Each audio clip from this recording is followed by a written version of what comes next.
Praise God. ದೇವರು ನಮ್ಮನ್ನು ಆಶೀರ್ವದಿಸಲಿ. ಯೇಸು ಕ್ರಿಸ್ತನ ಹೆಸರಿನಲ್ಲಿ ನಮಗೆ ಶುಭಾಶಯಗಳು. ದೇವರ ನಾಮಕ್ಕೆ ಮಹಿಮೆ ಉಂಟಾಗಲಿ. ನಮ್ಮ ಇಂದಿನ ಸಂದೇಶದ ಶೀರ್ಷಿಕೆ, ನಿಮ್ಮ ಸಮಸ್ಯೆ ನಿಮ್ಮ ಎರಡು ಮನಸ್ಸಿನಿಂದ ಆಗಿರಬಹುದು. ಯಾಕೋಬನು 1:8 ಹೇಳುತ್ತದೆ, ಎರಡು ಮನಸ್ಸುಳ್ಳವನು ತನ್ನ ನಡತೆಯಲ್ಲೆಲ್ಲ ಚಂಚಲ ಆಗಿದ್ದಾನೆ. ಎರಡು ಮನಸ್ಸಿನವನು ಅಂದರೆ ಯಾರವನು? ಎರಡು ಮನಸ್ಸಿನವರು ಎಂದರೆ ನಂಬಿಕೆ ಉಳ್ಳವರ ಒಂದು ಭಾಗವು ದೇವರನ್ನು ನಂಬಲು ಮತ್ತು ಅನುಸರಿಸಲು ಬಯಸುತ್ತದೆ ಮತ್ತು ಇನ್ನೊಂದು ಭಾಗವು ಅನುಮಾನಿಸುತ್ತದೆ ಮತ್ತು ಪ್ರಪಂಚದತ್ತ ಹಿಂದಿರುಗಿ ನೋಡುತ್ತಾ ಇರುತ್ತದೆ. ಒಂದೇ ಮನುಷ್ಯನಲ್ಲಿ, ವಿಶ್ವಾಸಿಗಳಾದ ನಮ್ಮ ಒಂದೇ ಮನುಷ್ಯನಲ್ಲಿ ಎರಡು ಭಾಗ ಇರುತ್ತದೆ. ಬೈಬಲ್ ಹೇಳುತ್ತದೆ, ಎರಡು ಮನಸ್ಸಿನ ಮನುಷ್ಯನು ತನ್ನ ಎಲ್ಲ ಮಾರ್ಗಗಳಲ್ಲಿ ಅಸ್ಥಿರನಾಗಿರುತ್ತಾನೆ. ಅಂದರೆ ನಾವು ಈ ವಚನವನ್ನು ಕಡೆಗಣಿಸುತ್ತೇವೆ ಮತ್ತು ಪ್ರತಿದಿನ ನಾವು ಎರಡು ಮನಸ್ಸಿನವರಾಗಿ ಜೀವನ ಮಾಡುತ್ತೇವೆ. ಎರಡು ಮನಸ್ಸಿನ ವಿಶ್ವಾಸಿಗಳಾಗಿ ನಾವು ಚರ್ಚಿಗೆ ಬರ್ತೇವೆ. ಎರಡು ಮನಸ್ಸಿನ ವಿಶ್ವಾಸಿಗಳಾಗಿ ನಾವು ಪ್ರಾರ್ಥಿಸುತ್ತೇವೆ, ನಾವು ಆರಾಧಿಸುತ್ತೇವೆ, ನಾವು ಹಾಗೆ ಜೀವನ ಮಾಡುತ್ತೇವೆ. ನೀವು ಎಂದಾದರೂ ಎರಡು ದೃಷ್ಟಿ ಹೊಂದಿದ್ದೀರಾ? ಅಲ್ಲಿ ನಿಮ್ಮ ಮೆದುಳು ಒಂದು ಚಿತ್ರ ಎರಡು ಅತಿಕ್ರಮಿಸುವುದನ್ನು ನೋಡಿದೆ ಮತ್ತು ನಿಮ್ಮನ್ನು ದಿಗ್ಭ್ರಮಗೊಳಿಸುತ್ತದೆ ಅಲ್ಲವೇ? ದೇವರೊಂದಿಗಿನ ನಿಮ್ಮ ಸಂಬಂಧದಲ್ಲಿ ನೀವು ಎರಡು ಮನಸ್ಸನ್ನು ಹೊಂದಿರಬಹುದು, ಆದರೆ ನಿಮಗೆ ಗೊತ್ತಾಗುವುದಿಲ್ಲ. ಅದು ನಿಮ್ಮ ಮನಸ್ಸಿನ ಒಂದು ಭಾಗವು ದೇವರು ಏನು ಹೇಳುತ್ತದೆ ಎಂಬುದರ ಬಗ್ಗೆ ಖಚಿತವಾಗಿದೆ, ಆದರೆ ಇನ್ನೊಂದು ಭಾಗವು ನೀವು ಅನುಮಾನಿಸುತ್ತಾ ಇರುತ್ತದೆ. ಹಂಗೆ ಇದೆಯಾ ನಿಮ್ಮ ಮನಸ್ಸು? ನೀವು ಈ ವಚನ ಕಡೆಗಣಿಸಬಾರದು. ಯಾಕೋಬನು 1:8 ಹೇಳುತ್ತದೆ, ಎರಡು ಮನಸ್ಸುಳ್ಳವನು ತನ್ನ ನಡತೆಯಲ್ಲೆಲ್ಲ ಚಂಚಲನಾಗಿದ್ದಾನೆ. ಮತ್ತು 7ನೇ ವಾಕ್ಯ ಹೇಳುತ್ತದೆ, ಅಂತಹ ಜನರು ಅಂದರೆ ಅಂತಹ ವಿಶ್ವಾಸಿಗಳು ಕರ್ತನಿಂದ ಏನಾದರೂ ಹೊಂದುವೆನೆಂದು ಭಾವಿಸದಿರಲಿ ಅಂತ. ಅಂದರೆ ನಮಗೆ ಎರಡು ಮನಸ್ಸಿದ್ದರೆ ನಾವೆಷ್ಟೇ ಪ್ರಾರ್ಥಿಸಿದರೂ ದೇವರಿಂದ ಏನೂ ಸಿಗುವುದಿಲ್ಲ ಅಂತ ವಿಶ್ವಾಸಿಗಳು ಅರ್ಥ ಮಾಡ್ಕೋಬೇಕು. ಹಲ್ಲೆಲೂಯಾ. ಎರಡು ಮನಸ್ಸಿನ ವಿಶ್ವಾಸಿಯು ತನ್ನ ಆಲೋಚನೆಯಲ್ಲಿ ಗೊಂದಲಕ್ಕೊಳಗಾಗುತ್ತಾನೆ, ಏಕೆಂದರೆ ಅವನು ತನ್ನ ಆಲೋಚನೆಯನ್ನು ದೇವರ ವಾಕ್ಯದೊಂದಿಗೆ ಪರಿಹರಿಸುವುದಿಲ್ಲ. ನಮಗೆಲ್ಲರಿಗೂ ಗೊಂದಲ ಬರುತ್ತದೆ, ಅನುಮಾನ ಬರುತ್ತದೆ ಅಲ್ಲವೇ? ಡೈಲಿ ನಮಗೆ ಅನುಮಾನ ಬರುತ್ತದೆ. ನಮಗೆ ಗೊತ್ತು ದೇವರಿದ್ದಾರೆ, ದೇವರು ನಮ್ಮನ್ನು ಪ್ರೀತಿಸುತ್ತಾನೆ ಎಂದಲ್ಲ. ಆದರೂ ಒಂದು ದಿನದಲ್ಲಿ ನಮಗೆ ಎಷ್ಟೊಂದು ಅನುಮಾನ ಬರುತ್ತದೆ. ಕೆಲವು ಬಾರಿ ನಾವು ಏನು ಹೇಳ್ತೇವೆ, ಇಲ್ಲ ದೇವರಿಲ್ಲ, ದೇವರು ನನ್ನನ್ನು ಪ್ರೀತಿಸುತ್ತಾ ಇಲ್ಲ ಎಂದೆಲ್ಲ ನಾವು ಬಾಯಿಂದ ಹೇಳ್ತೇವೆ. ಅಂತಹ ಮನುಷ್ಯನು ಅಂದರೆ ಎರಡು ಮನಸ್ಸಿನ ಮನುಷ್ಯನು ಕುಡುಕನಿಗೆ ಹೋಲಿಸಲಾಗಬಹುದು. ಅವನ ನೇರವಾಗಿ ನಡೆಯಲು ಸಾಧ್ಯವಾಗುವುದಿಲ್ಲ. ಒಂದು ಕಡೆ ನಂತರ ಇನ್ನೊಂದು ಕಡೆಗೆ ತಿರುಗುತ್ತಾನೆ ಆತ್ಮಿಕವಾಗಿ. ಯಾಕೋಬನು 1:2-4 ನಮ್ಮ ಮೇಲೆ ಬರಬಹುದಾದ ವಿವಿಧ ರೀತಿಯ ಪರೀಕ್ಷೆಗಳ ಬಗ್ಗೆ ಮಾತನಾಡುತ್ತದೆ. ಕ್ರಿಶ್ಚಿಯನ್ನರಿಗೆ ಮಾತ್ರವಲ್ಲದೆ ಇಡೀ ಮಾನವ ಕುಲಕ್ಕೆ. ಆದರೆ ನಾವು ವಿಶ್ವಾಸಿಗಳಾಗಿ ನಂಬಿಕೆಯ ಪರೀಕ್ಷೆ ಎಂದು ನಮಗೆ ಅದು ಕಳಿಸುತ್ತದೆ. ಈ ವಾಕ್ಯ ಯಾಕೋಬನು 1:2-4 ನಾನು ಯಾವಾಗಲೂ ನಿಮಗೆ ಬೋಧಿಸುತ್ತಾ ಇರ್ತೀನಿ. ನೀವು ಅದು ಪದೇ ಪದೇ ಓದಬೇಕು. ಆದರೇನೆ ನಾವು ಹಾದು ಹೋಗುವುದಕ್ಕೆಲ್ಲ ನಮಗೆ ಉತ್ತರ ಸಿಗುವುದು. ಇಲ್ಲಾಂದರೆ ನಾವು ತಿಳ್ಕೊಳ್ಳುತ್ತೇವೆ, ಯಾಕೆ ನನಗಿಷ್ಟೊಂದು ಕಷ್ಟ, ಯಾಕೆ ನನಗೂ ಬಿಡುಗಡೆ ಇಲ್ಲ ಎಲ್ಲ ನಾವು ತಿಳ್ಕೊಳ್ತೇವೆ. ದೇವರ ಕಡೆ ಬಂದರೆ ನಮಗೆ ಆಶೀರ್ವದಿಸಿದ ಜೀವನ ಸಿಗುತ್ತದೆ. ನಾವು ಹಳೆಯ ಥರ ಜೀವನ ಮಾಡಬೇಕಾಗಿಲ್ಲ. ಮತ್ತೆ ದೇವರ ಕಡೆ ಬಂದು ಕೂಡಲು ನೀವು ಹಳೆಯ ಥರ ಜೀವನ ಮಾಡ್ತಾ ಇದ್ದರೆ ನೀವು ವಚನ ಪ್ರಕಾರ ನಡೀತಾ ಇಲ್ಲ ಅಂತ ಅರ್ಥ. ನಾವೆಲ್ಲರೂ ನಾವು ಆಯ್ಕೆ ಮಾಡಿಕೊಳ್ಳುವುದಕ್ಕಿಂತ ಹೆಚ್ಚಾಗಿ ಪ್ರಯೋಗಗಳನ್ನು ಎದುರಿಸುತ್ತೇವೆ. ಅಂತಹ ಸಮಯದಲ್ಲಿ ದೈವಿಕ ಪಾತ್ರಗಳಲ್ಲಿ ಬೆಳೆಯಲು ನಾವು ಸ್ವಯಂ ನಿಯಂತ್ರಣವನ್ನು ಎಕ್ಸರ್ಸೈಸ್ ಮಾಡಬೇಕು. ಅದಕ್ಕೆ ತಾಳ್ಮೆಯನ್ನು ನಾವು ಹೊಂದಿರಬೇಕು ಎಂದು ನಮಗೆ ಆಜ್ಞಾಪಿಸಲಾಗಿದೆ ಈ ವಾಕ್ಯದಲ್ಲಿ. ನೀವು ಈ ವಚನ ಓದ್ತೀರಾ, ನಮಗೇನೇ ಸಂಗತಿಗಳು ಏನೇ ಪ್ರಾಬ್ಲಮ್ಸ್ ಬಂದರೂ ಅದು ನಮ್ಮ ನಂಬಿಕೆಯ ಪರೀಕ್ಷೆ. ನಮಗೆ ಒಂದು ಪ್ರಾಬ್ಲಮ್ ಬಂದಾಗ ದೇವರು ನೋಡುತ್ತಾ ಇದ್ದಾರೆ, ಅದನ್ನೊಳಗಡೆ ನಾವು ಹೇಗೆ ವರ್ತಿಸುತ್ತೇವೆ ಅಂತ. ನಾವೇನೇನು ಮಾತನಾಡುತ್ತೇವೆ, ನಾವೇನೇನು ಯೋಚಿಸುತ್ತೇವೆ, ನಾವು ಏನೇನು ವರ್ತಿಸುತ್ತೇವೆ ಅಂತ ನಾವು ಅರ್ಥ ಮಾಡಿಕೊಳ್ಳಬೇಕು. ದೇವರು ನೋಡುತ್ತಾ ಇದ್ದಾರೆ. ನಾವು ಹೇಗೆ ಯೋಚಿಸುತ್ತೇವೆ, ವರ್ತಿಸುತ್ತೇವೆ ಮತ್ತು ಹೇಗೆ ಮಾತನಾಡುತ್ತೇವೆ, ಅದೇ ಥರ ನಮಗೆ ಆಶೀರ್ವಾದ ಸಿಗುತ್ತದೆ. ಇದೆಲ್ಲ ನೀವು ಯಾಕೋಬನು 1, 2 4 ತನಕ ಓದಿದರೆ ನಿಮಗೆ ಅರ್ಥವಾಗುತ್ತದೆ. ನಾವು ಈ ವಚನಗಳನ್ನು ಅಂದರೆ ಯಾಕೋಬನು 1, 2 4 ನಂಬದಿದ್ದರೆ ಮತ್ತು ಅದರ ಮೇಲೆ ಕಾರ್ಯನಿರ್ವಹಿಸದಿದ್ದರೆ ನಮ್ಮ ದೈನಂದಿನ ಜೀವನವನ್ನು ಶೋಚನೀಯವಾಗಿರುತ್ತದೆ ಮತ್ತು ನಾವು ಎದುರಿಸುತ್ತಿರುವ ತೊಂದರೆಗಳಿಂದಾಗಿ ಕ್ರಮೇಣ ನಂಬಿಕೆಯನ್ನು ಕಳೆದುಕೊಳ್ಳುತ್ತೇವೆ. ನೋಡಿ, ತುಂಬ ಜನರು ನೀವು ನೋಡುತ್ತೀರಾ, ದೇವರಲ್ಲಿ ಬರ್ತಾರೆ. ದೇವರಲ್ಲಿ ಬಂದು ಮೊದಲನೇ ದಿನ ಎಲ್ಲ ಅವರಿಗೆ ತುಂಬ ಖುಷಿ ಇರುತ್ತದೆ, ಒಂಥರ ಅವರಿಗೆ ತುಂಬ ಆನಂದವಿರುತ್ತದೆ, ತುಂಬ ಹುಷಾರಾಗಿ ಇರ್ತಾರೆ. ಮತ್ತೆ ಕ್ರಮೇಣ ದಿನ ಕಲಿತು ಹೋಗ್ತಾ ಇರುವ ಅವರಿಗೆ ಚರ್ಚ್ ಬರೋಕ್ಕೂ ಇಂಟ್ರೆಸ್ಟ್ ಇಲ್ಲ, ಬೈಬಲ್ ಓದುವುದಕ್ಕೂ ಇಂಟ್ರೆಸ್ಟ್ ಇಲ್ಲ, ಒಂಥರ ಅವರು ಜೀವನ ಮಾಡ್ತಾರೆ ಅಲ್ಲವೇ? ಆದರೆ ಬೈಬಲ್ ಏನು ಹೇಳುವುದು? ನಾವು ವಿಶ್ವಾಸಿಗಳು ಒಂದು ಬೇರೆಯವರು ನೋಡಿದರೆ ಅರ್ಥವಾಗುತ್ತದೆ, ನಮಗೆ ಖುಷಿ ಇರುತ್ತದೆ. ಹಾಗೆ ಹದ್ದುಗಳ ಥರ ನಾವು ಮೇಲೆ ಹಾರ್ತಾ ಇರುತ್ತೇವೆ. ಆದರೆ ವಿಶ್ವಾಸಿಗಳನ್ನು ನೋಡಿದರೆ ಕೋಳಿಗಳ ಥರ ಅವರು ಕೆಳಗೆ ಕೆಳಗೆ ಕೆಳಗೆ ಕೆಳಗೆ ಕೂತ್ಕೊಳ್ತದೆ. ಕೆಲವೊಂದು ಕೋಳಿ ನೀವು ನೋಡ್ತೀರಾ, ತುಂಬ ಭಾರ ಆಗಿ ವಯಸ್ಸಾಗಿ ಅದು ಓಡಾಡೋಕ್ಕೆ ಆಗುವುದಿಲ್ಲ ಅಲ್ಲವೇ? ನೀವು ನೋಡಿರಬಹುದು. ಅದೇ ಥರ ವಯಸ್ಸಾಗಿರುವ ಕೋಳಿಗಳ ಥರ ವಿಶ್ವಾಸಿಗಳು ಆಗ್ತಾರೆ. ಯಾಕೆ? ಅವರು ಈ ವಚನ ಅನುಸರಿಸುವುದಿಲ್ಲ. 1 ಪೇತ್ರನು 5, 6, 7 ಹೇಳುತ್ತದೆ, ದೇವರ ತ್ರಾಣವುಳ್ಳ ಹಸ್ತದ ಕೆಳಗೆ ನಿಮ್ಮನ್ನು ತಗ್ಗಿಸಿಕೊಳ್ಳಿ, ಆತನು ತಕ್ಕ ಕಾಲದಲ್ಲಿ ನಿಮ್ಮನ್ನು ಮೇಲಕ್ಕೆ ತರುವೆನು. ನಿಮ್ಮ ಚಿಂತೆಯನ್ನೆಲ್ಲ ಆತನ ಮೇಲೆ ಹಾಕಿರಿ, ಆತನು ನಿಮಗೋಸ್ಕರ ಚಿಂತಿಸುತ್ತಾನೆ. ನೀವು ತಿಳ್ಕೊಳ್ತೀರಾ, ದೇವರು ಚಿಂತಿಸುತ್ತಾನೆ, ನನಗೆ ಹೆಂಗೆ ಬಿಡುಗಡೆ ಸಿಗುವುದು ಅಂತ. ನಾವು ಅರ್ಥ ಮಾಡ್ಕೋಬೇಕು. ನಾವು ಹಾದು ಹೋಗುವ ಒಂದೊಂದು ಪ್ರಾಬ್ಲಮ್ಸು ದೇವರಿಗೆ ಗೊತ್ತಿದೆ. ಅದಕ್ಕೆ ನಮಗೆ ಎಷ್ಟೊಂದು ನೋವಿದೆ, ನಮಗೆಷ್ಟು ಕಷ್ಟ ಇದೆ ಅಂತ ದೇವರಿಗೆ ಗೊತ್ತಿದೆ. ದೇವರು ಹಂಗೆ ಕಣ್ಣು ಮುಚ್ಚಿಕೊಂಡು ಮೇಲೆ ಇರುವುದಲ್ಲ, ಅಲ್ಲಾಂದ್ರೆ ನಮ್ಮ ಕಷ್ಟ ಎಲ್ಲ ನೋಡಿ ಆನಂದ ಪಡುವುದಲ್ಲ. ಮತ್ತೆ ನಾವು ಮಾಡಬೇಕಾಗಿರುವುದು ನಾವು ಮಾಡಬೇಕು. ಅದಕ್ಕೆ ವಚನ ಎಲ್ಲ ಬರೆದು ಬೈಬಲ್ ನಮಗೂ ಕೊಟ್ಟಿದೆ. ಬೈಬಲ್ ಓದಬೇಕು, ಅದೇ ಥರ ನಾವು ಜೀವನ ಮಾಡಬೇಕು. ನಾನು ಯಾವಾಗಲೂ ನಿಮಗೆ ಹೇಳ್ತಾ ಇದ್ದೀನಿ, ನಾವು ಒಂದು ಸಮಸ್ಯೆಯಲ್ಲಿ ಹಾದು ಹೋಗುವಾಗ ನಮಗೆ ತುಂಬ ಕಷ್ಟ ಅನುಭವಿಸುತ್ತೇವೆ. ನಾವು ತಿಳ್ಕೊಳ್ಳುತ್ತೇವೆ, ಅಯ್ಯೋ ದೇವರೆಲ್ಲಿ ಇದ್ದಾರೆ, ನಮ್ಮ ಜೊತೆ ಯಾರೂ ಇಲ್ಲ, ನಾನು ಹೆಂಗೆ ಇದು ಹಾದು ಹೋಗ್ಬೋದು ಅಂತ. ಮತ್ತೆ ದೇವರನ್ನು ನಂಬಿ ನಾವು ಸೆಲ್ಫ್ ಕಂಟ್ರೋಲ್ ಮಾಡಿ ದೇವರ ದಾರಿಯಲ್ಲಿ ನಡೆದರೆ ನಮಗೆ ಕಾಣಿಸುತ್ತೆ ದೇವರು ನಮ್ಮ ಜೊತೆ ಇದ್ದಾರೆ, ಆಶೀರ್ವಾದ ನಮಗೆ ಕೊಡ್ತಾ ಇದ್ದಾರೆ ಎಂದು ನಮಗೆ ಅನಿಸುತ್ತದೆ, ನಮಗೆ ಕಾಣಬಹುದು. ಅದೇ ವಿಶ್ವಾಸ ಜೀವನ. ಜ್ಞಾನೋಕ್ತಿಗಳು 29:11 ಹೇಳುತ್ತದೆ, ದರ್ಶನವಿಲ್ಲದಿರುವುದಲ್ಲಿ ಜನರು ನಾಶವಾಗುತ್ತಾರೆ. ದರ್ಶನ ಇರಬೇಕು. ಯಾರೇ ಆದರೂ, ಚಿಕ್ಕ ಮಕ್ಕಳಿಗಾದರೂ ಒಂದು ದರ್ಶನ ಇರಬೇಕು. ಹೌದು, ನಾನು ಓದಬೇಕು, ಓದಿ ನನಗೂ ಎಜುಕೇಶನ್ ತಗೋಬೇಕು, ನನಗೊಂದು ಜಾಬ್ಸ್ ಆಗಬೇಕು, ಅವರಿಗೆ ಒಂದು ದರ್ಶನ ಬೇಕು, ಯಾರಿಗೇ ಆದರೂ ಅಲ್ಲವೇ? ದರ್ಶನವಿಲ್ಲದಿರುವುದಲ್ಲಿ ಜನರು ನಾಶವಾಗುತ್ತಾರೆ. ನಾವು ಕ್ರಿಸ್ತನಲ್ಲಿ ಬಂದು ನಮಗೆ ಒಂದು ದರ್ಶನ ಇರಬೇಕು. ಆ ದರ್ಶನ ಏನು? ನಾವು ಪ್ರತಿದಿನ ಜೀವಿಸುವಾಗ ನಮ್ಮ ಶಾಶ್ವತ ಜೀವನ ಮತ್ತು ನಮ್ಮ ಜೀವನದ ಸಮೃದ್ಧಿಯ ಬಗ್ಗೆ ದೃಷ್ಟಿ ಹೊಂದಿರಬೇಕು. ಅದೇ ನಮ್ಮ ದರ್ಶನ. ಹೌದು, ನನಗೆ ಶಾಶ್ವತ ಜೀವನ ಇದೆ. ಶಾಶ್ವತ ಜೀವನ ಬರೀ ಬಾಪ್ಟಿಸಮ್ ತಕ್ಕೊಂಡಿರೋದಿಗೆ ನಿಮಗೆ ಸಿಗುವುದಿಲ್ಲ. ದೇವರ ದಾರಿಯಲ್ಲಿ ನಡೆಯಬೇಕು. ದೇವರ ಸಿಲುಬೆ ಹೊತ್ತಿಕೊಂಡು ಅವರ ಹಿಂದೆ ನಡೆದರೆ ಮಾತ್ರ ನಮಗೆ ಶಾಶ್ವತ ಜೀವನ ಸಿಗುತ್ತದೆ. ಆ ದರ್ಶನ ಇರಬೇಕು. ಹೌದು, ನಾನು ದೇವರ ಸಿಲುಬೆಯನ್ನು ಹೊತ್ತಿಕೊಂಡು ದೇವರ ಹಿಂದೆ ನಡೀತೀನಿ. ನೀನು ದೇವರ ಸಿಲುಬೆ ಪಾಲಿಸುವುದು, ದೇವರ ವಚನಗಳು ಪಾಲಿಸುವುದು ಅವನ ಸಿಲುಬೆ.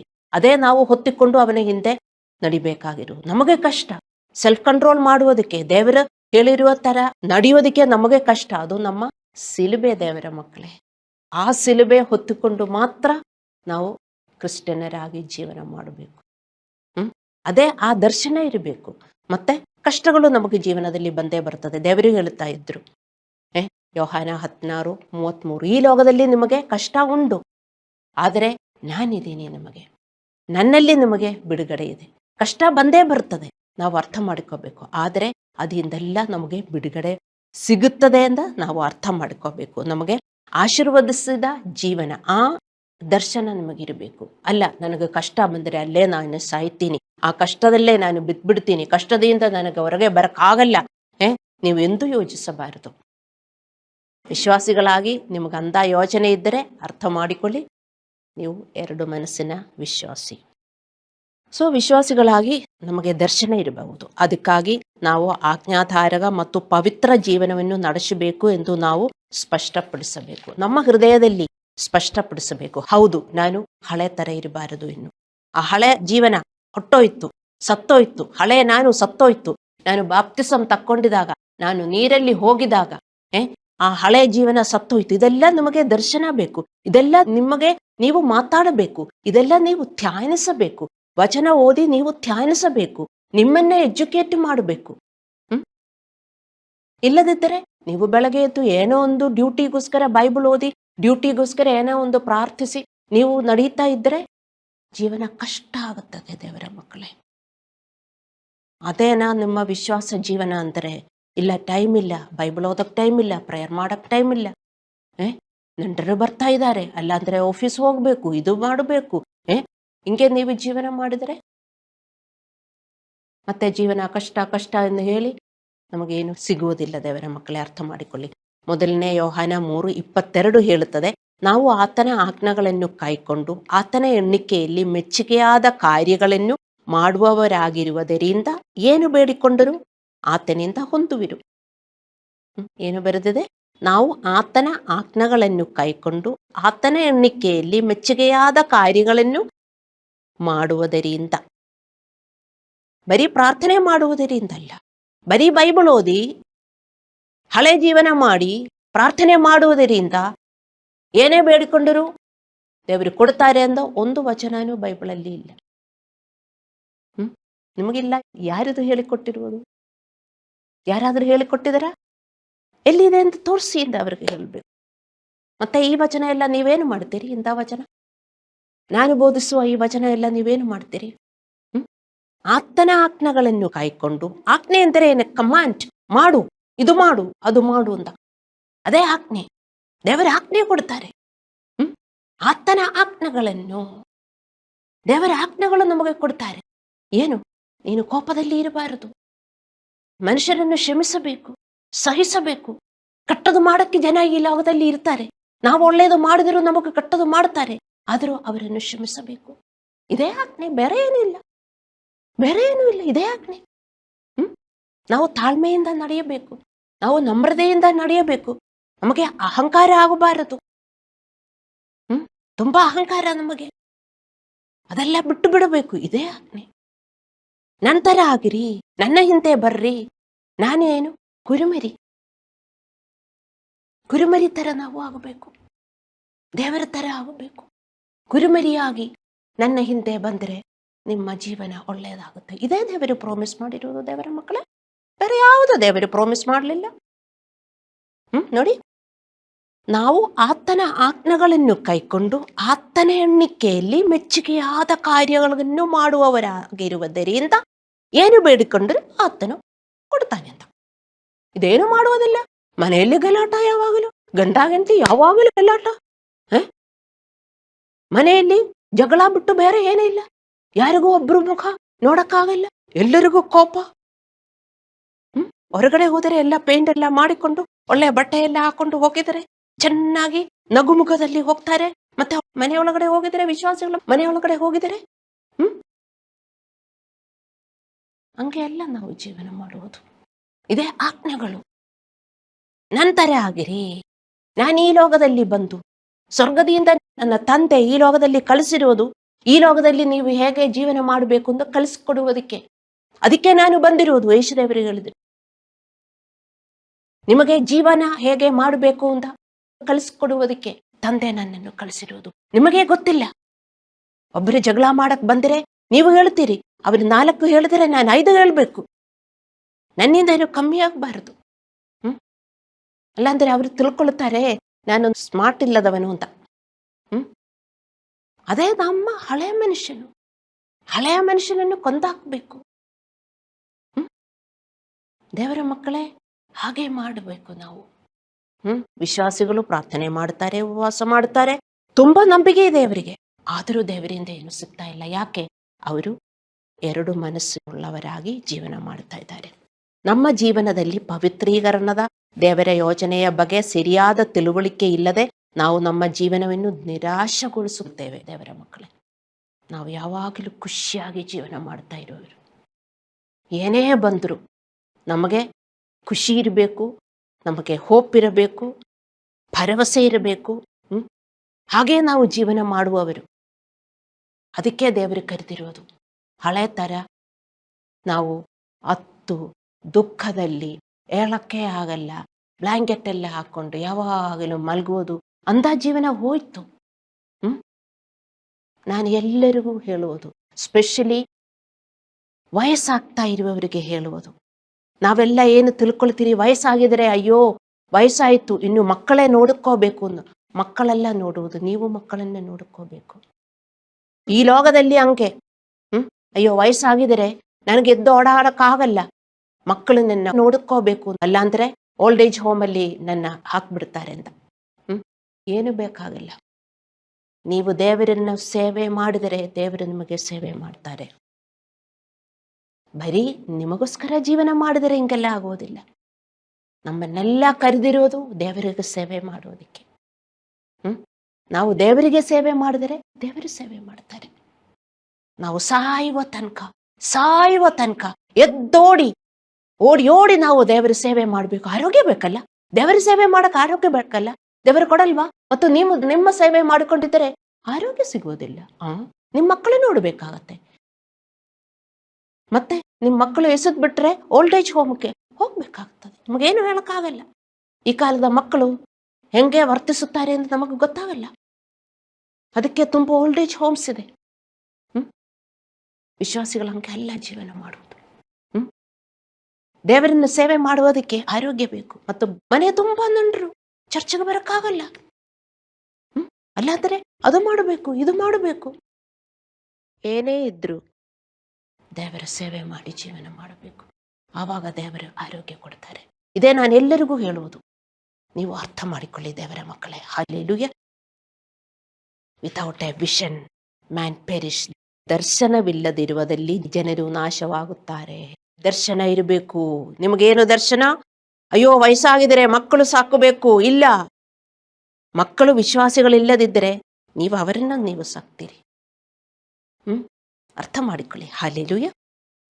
ಏಕೆಂದರೆ ಆತನ ಎಲ್ಲ ಆಶೀರ್ವಾದಗಳು ಷರತ್ತುಗಳಿಂದ ಅಂಟಿಕೊಂಡಿವೆ. ಅಂದರೆ ನಾವು ಆತನಿಗೆ ವಿಧೇಯರಾಗಿ ಬದುಕಿದರೆ ಮಾತ್ರ ಅವನು ನಮ್ಮನ್ನು ಆಶೀರ್ವದಿಸ್ತಾನೆ. ಬೈಬಲ್ ಪೂರ ಹಂಗೆ ಬರೆದಿರುವುದು. ಧರ್ಮೋಪದೇಶ ಕಾಂಡ 28ನೇ ಅಧ್ಯಾಯ ನೀವು ಓದಿದರೆ ನಿಮಗೆ ಅರ್ಥವಾಗುತ್ತದೆ. 1ರಿಂದ 15ನೇ ತನಕ ವಾಕ್ಯ ಅದು ಬರೆದಿದೆ. ನೀವು ನನ್ನ ಆಜ್ಞೆಗಳೆಲ್ಲ ಪಾಲಿಸಿ ಜೀವನ ಮಾಡಿದರೆ ಈ ಆಶೀರ್ವಾದಗಳೆಲ್ಲ ನಿಮಗೆ ಸಿಗುತ್ತದೆ ಅಂತ. ಮತ್ತೆ 15ನೇ ವಾಕ್ಯದಿಂದ ಬರೆದಿದೆ, ನೀವು ಪಾಲಿಸಲಿಲ್ಲದಿದ್ದರೆ ಶಾಪಗಳು ಬರುತ್ತದೆ ಅಂತ, ಕಾಯಿಲೆಗಳು ಬರ್ತದೆ ಅಂತ, ಹಣಕಾಸಿಗೆ ಕೊರತೆ ಬರ್ತದೆ ಅಂತ, ಜೋಬು ಸಿಗುವುದಿಲ್ಲ ಅಂತ. ಇದೆಲ್ಲ ಶಾಪ. ಯಾಕೆ? ನನ್ನನ್ನು ಪಾಲಿಸಿ ಜೀವನ ಮಾಡ್ತಾ ಇಲ್ಲ. ಅರ್ಥ ಮಾಡಿಕೊಳ್ಳಿ.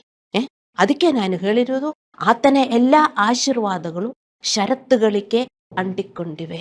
Without condition there is no blessing for you. Condition, ಷರತ್ತುಗಳು ಏನು? ಪ್ರಾರ್ಥಿಸುವುದ ಷರತ್ತುಗಳು. ವಿಶ್ವಾಸಿಗಳು ತಿಳ್ಕೊಂಡಿದೆ, ಪ್ರಾರ್ಥಿಸಿದರೆ ಸಾಕ, ದೇವರ ಮೇಲೆ ನಂಬಿಕೆ ಬೇಕು, ಪ್ರಾರ್ಥಿಸಿದರೆ ಸಾಕ. ಇದೆಲ್ಲ ಮನುಷ್ಯನ ಗೋಸ್ಪೆಲ್. ದೇವರ ಮಕ್ಕಳೇ ಅರ್ಥ ಮಾಡಿಕೊಳ್ಳಿ. ನಾವು ಒಳ್ಳೆಯ ಮನುಷ್ಯರಾಗಿ ನಮ್ಮನ್ನು ನೋಡಿದರೆ ಪ್ರೀತಿಸಬೇಕು ಜನರು. ದೇವರನ್ನು ನೋಡಿದರೆ, ಯೇಸುದೇವರನ್ನು ನೋಡಿದರೆ ನಾವು ಪ್ರೀತಿಸುವುದಿಲ್ವಾ? ಒಳ್ಳೆಯವರನ್ನು ನೋಡಿದರೆ ನಾವು ಪ್ರೀತಿಸುವುದಿಲ್ಲ? ಹೇಳಿ ದೇವರ ಮಕ್ಕಳೇ. ಅದೇ ಥರ ನಾವು ಒಳ್ಳೆಯವರಾಗಬೇಕು. ಹಲ್ಲೆಲೂಯಾ. ದ್ವಂದ್ವ ಮನಸ್ಥಿತಿಯು ಪ್ರಬುದ್ಧ ನಂಬಿಕೆಯ ಕೊರತೆಯಾಗಿತ್ತು. ಅದು ತೊಂದರೆಗಳ ಮಧ್ಯೆ ದೇವರ ಮಾರ್ಗಗಳಿಗೆ ಬೆತ್ತರಾಗಲು ಸಿದ್ಧರಿಲ್ಲ. ಏಕೆಂದರೆ ಅಂತಹ ವಿಶ್ವಾಸಿಗಳು ದೇವರ ವಾಕ್ಯದಲ್ಲಿ ಸಂಪೂರ್ಣವಾಗಿ ಭರವಸೆ ಹೊಂದುವುದಿಲ್ಲ. ಅವರು ಎರಡು ಮನೋಭಾವ ಜನರು. ಅವರು ವಿಧೇಯ ನಂಬಿಕೆ ಇಲ್ಲದೆ ದೇವರನ್ನು ನಂಬುತ್ತಾರೆ. ವಿಧೇಯ ನಂಬಿಕೆ ಇಲ್ಲದೆ ದೇವರನ್ನು ನಂಬಿದರೆ ಏನಾಗುತ್ತದೆ? ಯಾಕೋಬನು 2:20 ಹೇಳುತ್ತದೆ, ಕ್ರಿಯೆಗಳಿಲ್ಲದ ನಂಬಿಕೆಯು ವ್ಯರ್ಥವಾಗಿದೆ. ನಂಬಿಕೆ ಇದೆಯಾ? ದೇವರಲ್ಲಿ ನಿಮಗೆ ನಂಬಿಕೆ ಇದೆಯಾ? ಆ ನಂಬಿಕೆ ಇಟ್ಟು ನೀವೇನು ಮಾಡ್ತೀರಾ? ಬರೀ ಪ್ರಾರ್ಥಿಸುತ್ತೀರಾ? ವ್ಯರ್ಥ. ಇದು ವ್ಯರ್ಥ ಅಂತ. ಕ್ರಿಯೆಗಳಿಲ್ಲದ ನಂಬಿಕೆ. ಏನು ಕ್ರಿಯೆ? ಚರ್ಚೆ ಹೋಗುವುದು, ಪ್ರಾರ್ಥಿಸುವುದ ಕ್ರಿಯೆ? ದೇವರ ಆಜ್ಞೆಗಳನ್ನು ಪಾಲಿಸುವುದು, ದೇವರ ಸಿಲುಬೆಯನ್ನು ಹೊತ್ತುಕೊಂಡು ಅವನ ಹಿಂದೆ ಹೋಗುವುದು. ಇದೇ ನಮಗೆ ಸಿಲುಬೆ. ದೇವರೇ ಹೇಳಿದರು, ನನ್ನ ಸಿಲುಬೆ. ದೇವರಿಗೆ ಗೊತ್ತು, ಹೌದು. ಇನ್ನೊಬ್ರು ಹೊಡಿಯಕ್ಕೆ ಬಂದರೆ ನಮಗೇನು, ಒಂದು ಹೊಡಿದರೆ ಆರಾಮ, ಮತ್ತೆ ಕಂಟ್ರೋಲ್ ಮಾಡಿದರೆ ನಮಗೂ ಖುಷಿ ಸಿಗೋದಿಲ್ಲ. ನಾಲ್ಕು ಹೇಳಿದರೆ ಖುಷಿ ಸಿಗ್ತದೆ, ಸುಮ್ಮನೆ ಇದ್ದರೆ ನಮಗಷ್ಟು ಖುಷಿ ಸಿಗೋದಿಲ್ಲ. ಅದು ಸಿಲುಬೆ. ಅರ್ಥ ಮಾಡಿಕೊಳ್ಳಿ ದೇವರ ಮಕ್ಕಳೇ. ಹಲ್ಲೆಲೂಯಾ. ಸೊ ಯಾಕೋಬನು 2:20 ಪ್ರತಿಯೊಬ್ಬ ವಿಶ್ವಾಸಿಯು ತಿಳಿದಿರಬೇಕು. ಈ ವಾಕ್ಯ ಹೇಳುತ್ತದೆ, ಕ್ರಿಯೆಗಳಿಲ್ಲದ ನಂಬಿಕೆಯು ವ್ಯರ್ಥವಾಗಿದೆ, ಅದು ಸತ್ತ ನಂಬಿಕೆಯಾಗಿದೆ. ನಂಬಿಕೆ ಇದೆ ಮತ್ತೆ ಕ್ರಿಯೆಗಳಿಲ್ಲ. ವಿಶ್ವಾಸಿ ಅವಿಶ್ವಾಸಿ ತರ ಜೀವನ ಮಾಡುತ್ತಾರೆ. ವಿಶ್ವಾಸಿಗೂ ಅವಿಶ್ವಾಸಿಗೂ ಏನು ವ್ಯತ್ಯಾಸ? ಅವಿಶ್ವಾಸಿ ಟೆಂಪಲ್ ಅಲ್ಲ ಅಂತಾರೆ ಮೋಸ್ಕಿಗೆ ಹೋಗ್ತಾರೆ, ವಿಶ್ವಾಸಿ ಚರ್ಚ್ಗೆ ಬರ್ತಾರೆ. ಅಷ್ಟೇನಾ ವ್ಯತ್ಯಾಸ? ಅವಿಶ್ವಾಸಿಗಳು ಎಲ್ಲ ದೇವರನ್ನು ಕೂಗ್ತಾರೆ, ವಿಶ್ವಾಸಿಗಳು ಬರೀ ಜೀಸಸೇ ನೀನೊಬ್ಬನೇ, ನೀನೇ ಒಬ್ಬನು ಅದೇ ಹಾಡಿಕೊಂಡು, ನನಗೂ ಬೇರೆ ಯಾರೂ ಇಲ್ಲ ಸ್ವಾಮಿ, ಅದೆಲ್ಲ ಹಾಡೆಲ್ಲ ಹಾಡಿಕೊಂಡು ವಿಶ್ವಾಸಿಗಳು ಜೀವನ ಮಾಡುವುದು. ಅದೇನಾ ವಿಶ್ವಾಸ ಜೀವನ? ಹಲ್ಲೆಲೂಯಾ. ಅನೇಕ ವಿಶ್ವಾಸಿಗಳು ತಮ್ಮ ಜೀವನದಲ್ಲಿ ಹೋರಾಡುತ್ತಿದ್ದಾರೆ ಮತ್ತು ಹೆಚ್ಚು ದುರಂತಗಳನ್ನು ಹೊಂದಿದ್ದಾರೆ. ಇದು ಅವರಿಗೆ ಜ್ಞಾನ ಮತ್ತು ನಂಬಿಕೆಯ ಕೊರತೆಯಿಂದಾಗಿ ಅಲ್ಲ, ಆದರೆ ಅವರ ನಮ್ರತೆ ಮತ್ತು ವಿಧೇಯತೆಯ ನಂಬಿಕೆಯ ಕೊರತೆಯಿಂದಾಗಿ. ಅರ್ಥವಾಯ್ತೆ? ಅನೇಕ ವಿಶ್ವಾಸಿಗಳು ತಮ್ಮ ಜೀವನದಲ್ಲಿ ಹೋರಾಡುತ್ತಿದ್ದಾರೆ, ಹೆಚ್ಚು ದುರಂತಗಳನ್ನು ಹೊಂದಿದ್ದಾರೆ. ಯಾಕೆ ಕಾರಣ? ಅವರಿಗೂ ವಿಶ್ವಾಸ ಇದೆ, ಜ್ಞಾನ ಇದೆ, ಕೆಲವರಿಗೂ ಬೈಬಲ್ ಪೂರ್ತಿ ಗೊತ್ತಿದೆ, ಮತ್ತೆ ಏನಿಲ್ಲ ಅವರಲ್ಲಿ? ಪಾಲಿಸುವುದಿಲ್ಲ. ಅವರು ದೇವರ ಸೇವೆ ಮಾಡಲ್ಲ, ಸ್ವಲ್ಪ ಸ್ವಯಂ ನಿಯಂತ್ರಣದಲ್ಲಿ ಜೀವನ ಮಾಡಲ್ಲ. ನಾವು ಅದರಲ್ಲಿ ಬೆಳೀತಾ ಇರಬೇಕು. ಯೇಸು ನಮ್ಮಲ್ಲಿ ಬೆಳೀತಾ ಇರಬೇಕು. ಯೇಸು ನಮ್ಮಲ್ಲಿ ಹುಟ್ಟಿದ್ದಾರೆ. ಅದಕ್ಕೆ ಎಲ್ಲರೂ ಏನು ಕ್ರಿಸ್ಮಸ್ ಸೆಲೆಬ್ರೇಟ್ ಮಾಡ್ತಾರೆ. ಕ್ರಿಸ್ಮಸ್ ಸೆಲೆಬ್ರೇಟ್ ಮಾಡಬೇಕು ಅಂತ ಬೈಬಲಲ್ಲಿ ಹೇಳಿಲ್ಲ ದೇವರ ಮಕ್ಕಳೇ. ದೇವರಿಗೆ ಹೇಳಿರೋದು ಮಾಡಿ. ದೇವರಿಗೆ ನನ್ನ ಹುಟ್ಟಿದಬ್ಬ ನೀವೆಲ್ಲರೂ ಸೆಲೆಬ್ರೇಟ್ ಮಾಡಬೇಕು ಅಂತ ಇದರಲ್ಲಿ ಬರೆದಿದೆಯಾ? ಇಲ್ಲ. ಮತ್ತೆ ದೇವರು ತುಂಬಾ ವಾಕ್ಯಗಳು ಹೇಳಿದ್ದಾರೆ, ಅದು ಏನು ಪಾಲಿಸುವುದಿಲ್ಲ. ಈಗಲೇ ಕ್ರಿಸ್ಮಸ್ ಪಾರ್ಟಿ ಶುರುವಾಯಿತು. ತುಂಬಾ ಜನರು Christmas party Christmas party. Christmas ಅಂತ ಒಂದು ಪದ ಬೈಬಲಲ್ಲಿ ಇಲ್ಲ. ಬೈಬಲಲ್ಲಿ ಇರುವ ತುಂಬ ಪದಗಳು ವಿಶ್ವಾಸಿಗಳಿಗೆ ಜ್ಞಾನ ಇಲ್ಲ. ಅವನು ಸಿಲುಬೆ ಹೊತ್ತುಕೊಂಡು ಜೀವನ ಮಾಡಬೇಕು ಅಂತ ಜ್ಞಾನ ಇಲ್ಲ. ಆದರೆ ಪ್ರತಿ ವರ್ಷ ಕ್ರಿಸ್ಮಸ್ ಸೆಲೆಬ್ರೇಟ್ ಮಾಡಬೇಕು, ಈಸ್ಟರ್ ಸೆಲೆಬ್ರೇಟ್ ಮಾಡಬೇಕು, ಇದೆಲ್ಲ ಬರಲಿಲ್ಲ. ಅವತ್ತೇನು ನೀವು ಮಾಡ್ತೀರಿ? ಒಂದು ಬಿರಿಯಾನಿ, ಅಲ್ಲಾಂದ್ರೆ ನೀವು ಕೇಕ್ ಎಲ್ಲ ಮಾಡಿ ತಿಂತೀರಲ್ಲ, ಅದೇನಾ ದೇವರ ಹುಟ್ಟಿದಬ್ಬ ನೀವು ಸೆಲೆಬ್ರೇಟ್ ಮಾಡೋದು? ಡೈಲಿ ಬಿರಿಯಾನಿ ಮಾಡಿ ತಿನ್ರಿ, ಡೈಲಿ ಕೇಕ್ ಮಾಡಿ ತಿನ್ರಿ. ಯಾಕೆ? ಯೇಸು ದೇವರು ಹುಟ್ಟಿರುವುದು ಎಲ್ಲಿ? ನಿಮ್ಮ ಹೃದಯದಲ್ಲಿ. ಆ ಸಂತೋಷ ಬಂದಾಗ ಎಲ್ಲ ಡೈಲಿ ನೀವು ಬಿರಿಯಾನಿ ಮಾಡಿ ತಿನ್ರಿ, ಡೈಲಿ ನೀವು ಕೇಕ್ ಮಾಡಿ ತಿನ್ರಿ. ಆ ಖುಷಿ ಬಂದಾಗ ಯೇಸು ದೇವರು ನನ್ನ ಹೃದಯದಲ್ಲಿ ಹುಟ್ಟಿದೆ. ಆ ಹುಟ್ಟಿದ ಯೇಸು ದೇವರು ಎಲ್ಲಿದ್ದಾರೆ? ಸಾಯಿಸ್ಬಿಟ್ರೆ ಕೆಲವರು ಕ್ರಿಸ್ಮಸ್ ಸೆಲೆಬ್ರೇಟ್ ಮಾಡುವುದು. ಅವರ ಹೃದಯದಲ್ಲಿ ಯೇಸು ದೇವರಿಲ್ಲ. ಯೇಸು ದೇವರು ನಮ್ಮಲ್ಲಿ ಬೆಳೆಯಬೇಕು. ನಮ್ಮ ಯೇಸುವಿನ ತರ ನಾವು ಆಗಬೇಕು. ಯೇಸುವಿನ ತರ ಆಗುವರು ಕ್ರಿಸ್ಮಸ್ ಇದೆಲ್ಲ ಸೆಲೆಬ್ರೇಟ್ ಮಾಡುವುದಿಲ್ಲ. ಯಾಕೆಂದ್ರೆ ಇದರಲ್ಲಿ ಬರೀಲಿಲ್ಲ. ಬರೆದಿರುವುದು ತುಂಬಾ ಇದೆ. ಬರೀ ಒಂದೇ ದಿನ ನೀವು ಯೇಸು ಹುಟ್ಟಿದಪ್ಪ ಮಾಡುವುದು? ಡೈಲಿ ಮಾಡ್ರಿ. ಒಂದೇ ದಿನ ನೀವು ಜ್ಞಾಪಿಸುವುದು? ಯೇಸು ದೇವರು ಹುಟ್ಟಿದೆ ಅಂತ ಈ ಲೋಕದಲ್ಲಿ ವರ್ಷಕ್ಕೆ ಒಂದೇ ದಿನ ಜ್ಞಾಪಿಸುತ್ತಾರೆ. ತುಂಬಾ ಕಷ್ಟ. ಡೈಲಿ ನೀವು ರಿಮೆಂಬರ್ ಮಾಡಬೇಕು. ದೇವರೇ ನನ್ನ ಹೃದಯದಲ್ಲಿ ಹುಟ್ಟಿರೋದಕ್ಕೆ ಥ್ಯಾಂಕ್ಸ್. ಕೇಕ್ ಆರ್ಡರ್ ಮಾಡ್ರಿ, ನನಗೂ ಕಳಿಸ್ರಿ. ಬಿರಿಯಾನಿ ಆರ್ಡರ್ ಮಾಡ್ರಿ ಖುಷಿ ಬಂದಾಗ. ಪಾಸ್ಟರ್ಗೂ ಕಳಿಸ್ರಿ. ಅದೆಲ್ಲ ವರ್ಷಕ್ಕೊಂದ್ಸಲ ನಾಚಿಕೆ ಆಗ್ಬೇಕಲ್ಲ. ಯೋಚನೆ ಮಾಡಿ ವಿಶ್ವಾಸಿಗಳೇ, ಯೋಚನೆ ಮಾಡಿ. ನನ್ನ ನೋಡಿಯಕ್ಕೆ ಬಂದ್ರು, ನಾನು ಬೈಬಲಲ್ಲಿ ಇರೋದು ಮಾತ್ರ ಬೋಧಿಸೋದು. ಮತ್ತೆ ಈಸ್ಟರ್ ಅಂತ, ಏನ್ ಈಸ್ಟರ್? ಅದನ್ನಲ್ಲಿ ಬರೆದಿದೆಯಾ? ಸುಮ್ಮನೆ ಯಾರ್ಯಾರೋ ಮಾಡ್ತಾರೆ, ನೀವು ಮಾಡ್ತೀರಿ. ಇದರಲ್ಲಿ ಹೇಳಿರುವುದು ಎಷ್ಟೊಂದಿದೆ, ಅದು ಯಾರು ಮಾಡಲ್ಲ. ನಮಗೋಸ್ಕರ ಯೇಸು ಸತ್ತಿದ್ದಾರೆ. ಅದು ವರ್ಷಕ್ಕೊಂದಿನ ಅಲ್ಲ ನೀವು ಯೋಚಿಸುವುದು, ಡೈಲಿ. ದೇವರೇ, ನನಗೋಸ್ಕರ ನೀವು ಸಿಲುಬೆಯಲ್ಲಿ ಸತ್ತಿದ್ದೀರಲ್ಲ, ಧನ್ಯವಾದ. ನನ್ನನ್ನು ಶುದ್ಧ ಮಾಡುವುದಕ್ಕೆ, ನನಗೊಳ್ಳೆ ಜೀವನ ಕೊಡುವುದಕ್ಕೆ, ನನಗೆ ಶಾಶ್ವತ ಜೀವನ ಕೊಡುವುದಕ್ಕೆ ನೀವು ಸಿಲುಬೆಯಲ್ಲಿ ಸತ್ತಿದ್ದೀರಲ್ಲ, ಧನ್ಯವಾದ. ಡೈಲಿ ನೀವು ಜ್ಞಾಪಿಸಬೇಕು. ಯೇಸು ದೇವರು ಹುಟ್ಟಿರೋದು ವರ್ಷಕ್ಕೊಂದ್ಸಲ ಅಲ್ಲ ಜ್ಞಾಪಿಸೋದು, ಡೈಲಿ ನೀವು ಜ್ಞಾಪಿಸಬೇಕು. ಅರ್ಥ ಮಾಡಿಕೊಳ್ಳಿ ದೇವರ ಮಕ್ಕಳೇ. ಈ ಲೋಕದಲ್ಲಿ ತುಂಬಾ ಜನರು ಕ್ರಿಶ್ಚಿಯನ್ನರನ್ನು ಹೇಳಿ ಅದೆಲ್ಲ ಮಾಡ್ತಾರೆ ಅಂತ ಹೇಳಿ ನೀವು ಮಾಡಬೇಕಾ? ಅರ್ಥ ಮಾಡಿಕೊಳ್ಳಿ ದೇವರ ಮಕ್ಕಳೇ. ನಿಮ್ಮ ನೆಂಟರು ಎಲ್ಲರೂ ಮಾಡ್ತಾರೆ. ನಮ್ಮ ಮನೆಯಲ್ಲಿ ಕ್ರಿಸ್ಮಸ್ ಟ್ರೀ ಹಾಕಿಲಿಲ್ಲ, ಸ್ಟಾರ್ ಹಾಕಿಲಿಲ್ಲ, ನಾವು ಕ್ರಿಶ್ಚಿಯನ್ ಅಲ್ಲ ಅಂದೆಲ್ಲರೂ ತಿಳ್ಕೊಳ್ಳುತ್ತಾರೆ.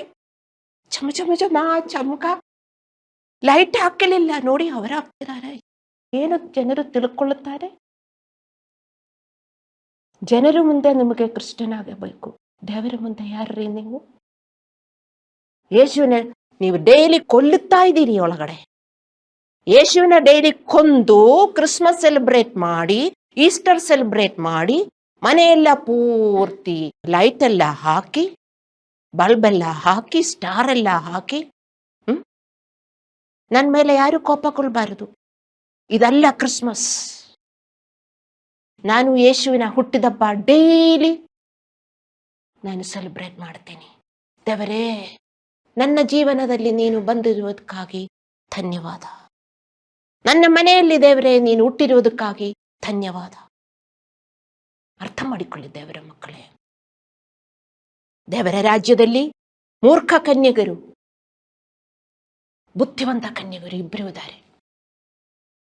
ಮೂರ್ಖ ಕನ್ಯೆಯವರು ಏನೇನೋ ಮಾಡ್ತಾರೆ, ಬುದ್ಧಿವಂತ ಕನ್ಯೆಗರಂಗೆ ಮಾಡಬಾರದು.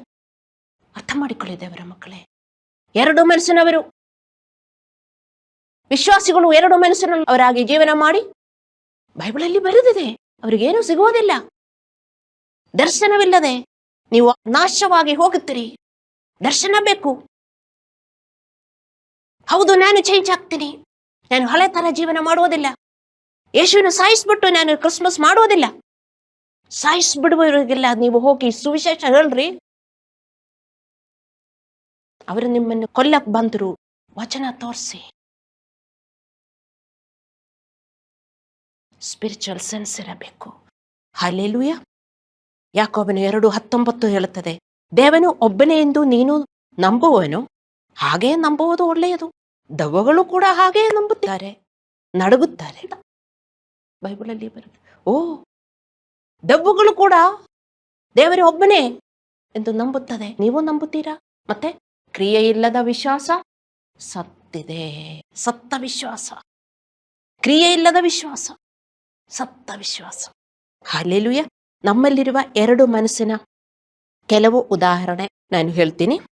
ದೇವರು ಪ್ರೀತಿ ಮತ್ತು ನಿಷ್ಠಾವಂತ ಎಂದು ನೀವು ನಿಮ್ಮ ಹೃದಯದಲ್ಲಿ ನೀವು ನಂಬುತ್ತೀರಿ, ಮತ್ತು ಏನಾದರೂ ತೊಂದರೆಗಳು ಮತ್ತು ನೋವುಗಳು ಮೂಲಕ ನೀವು ಹೋದಾಗ ದೇವರು ಪ್ರೀತಿ ಮತ್ತು ನಿಷ್ಠಾವಂತನಲ್ಲ ಎಂದು ನೀವು ಭಾವಿಸುತ್ತೀರಿ.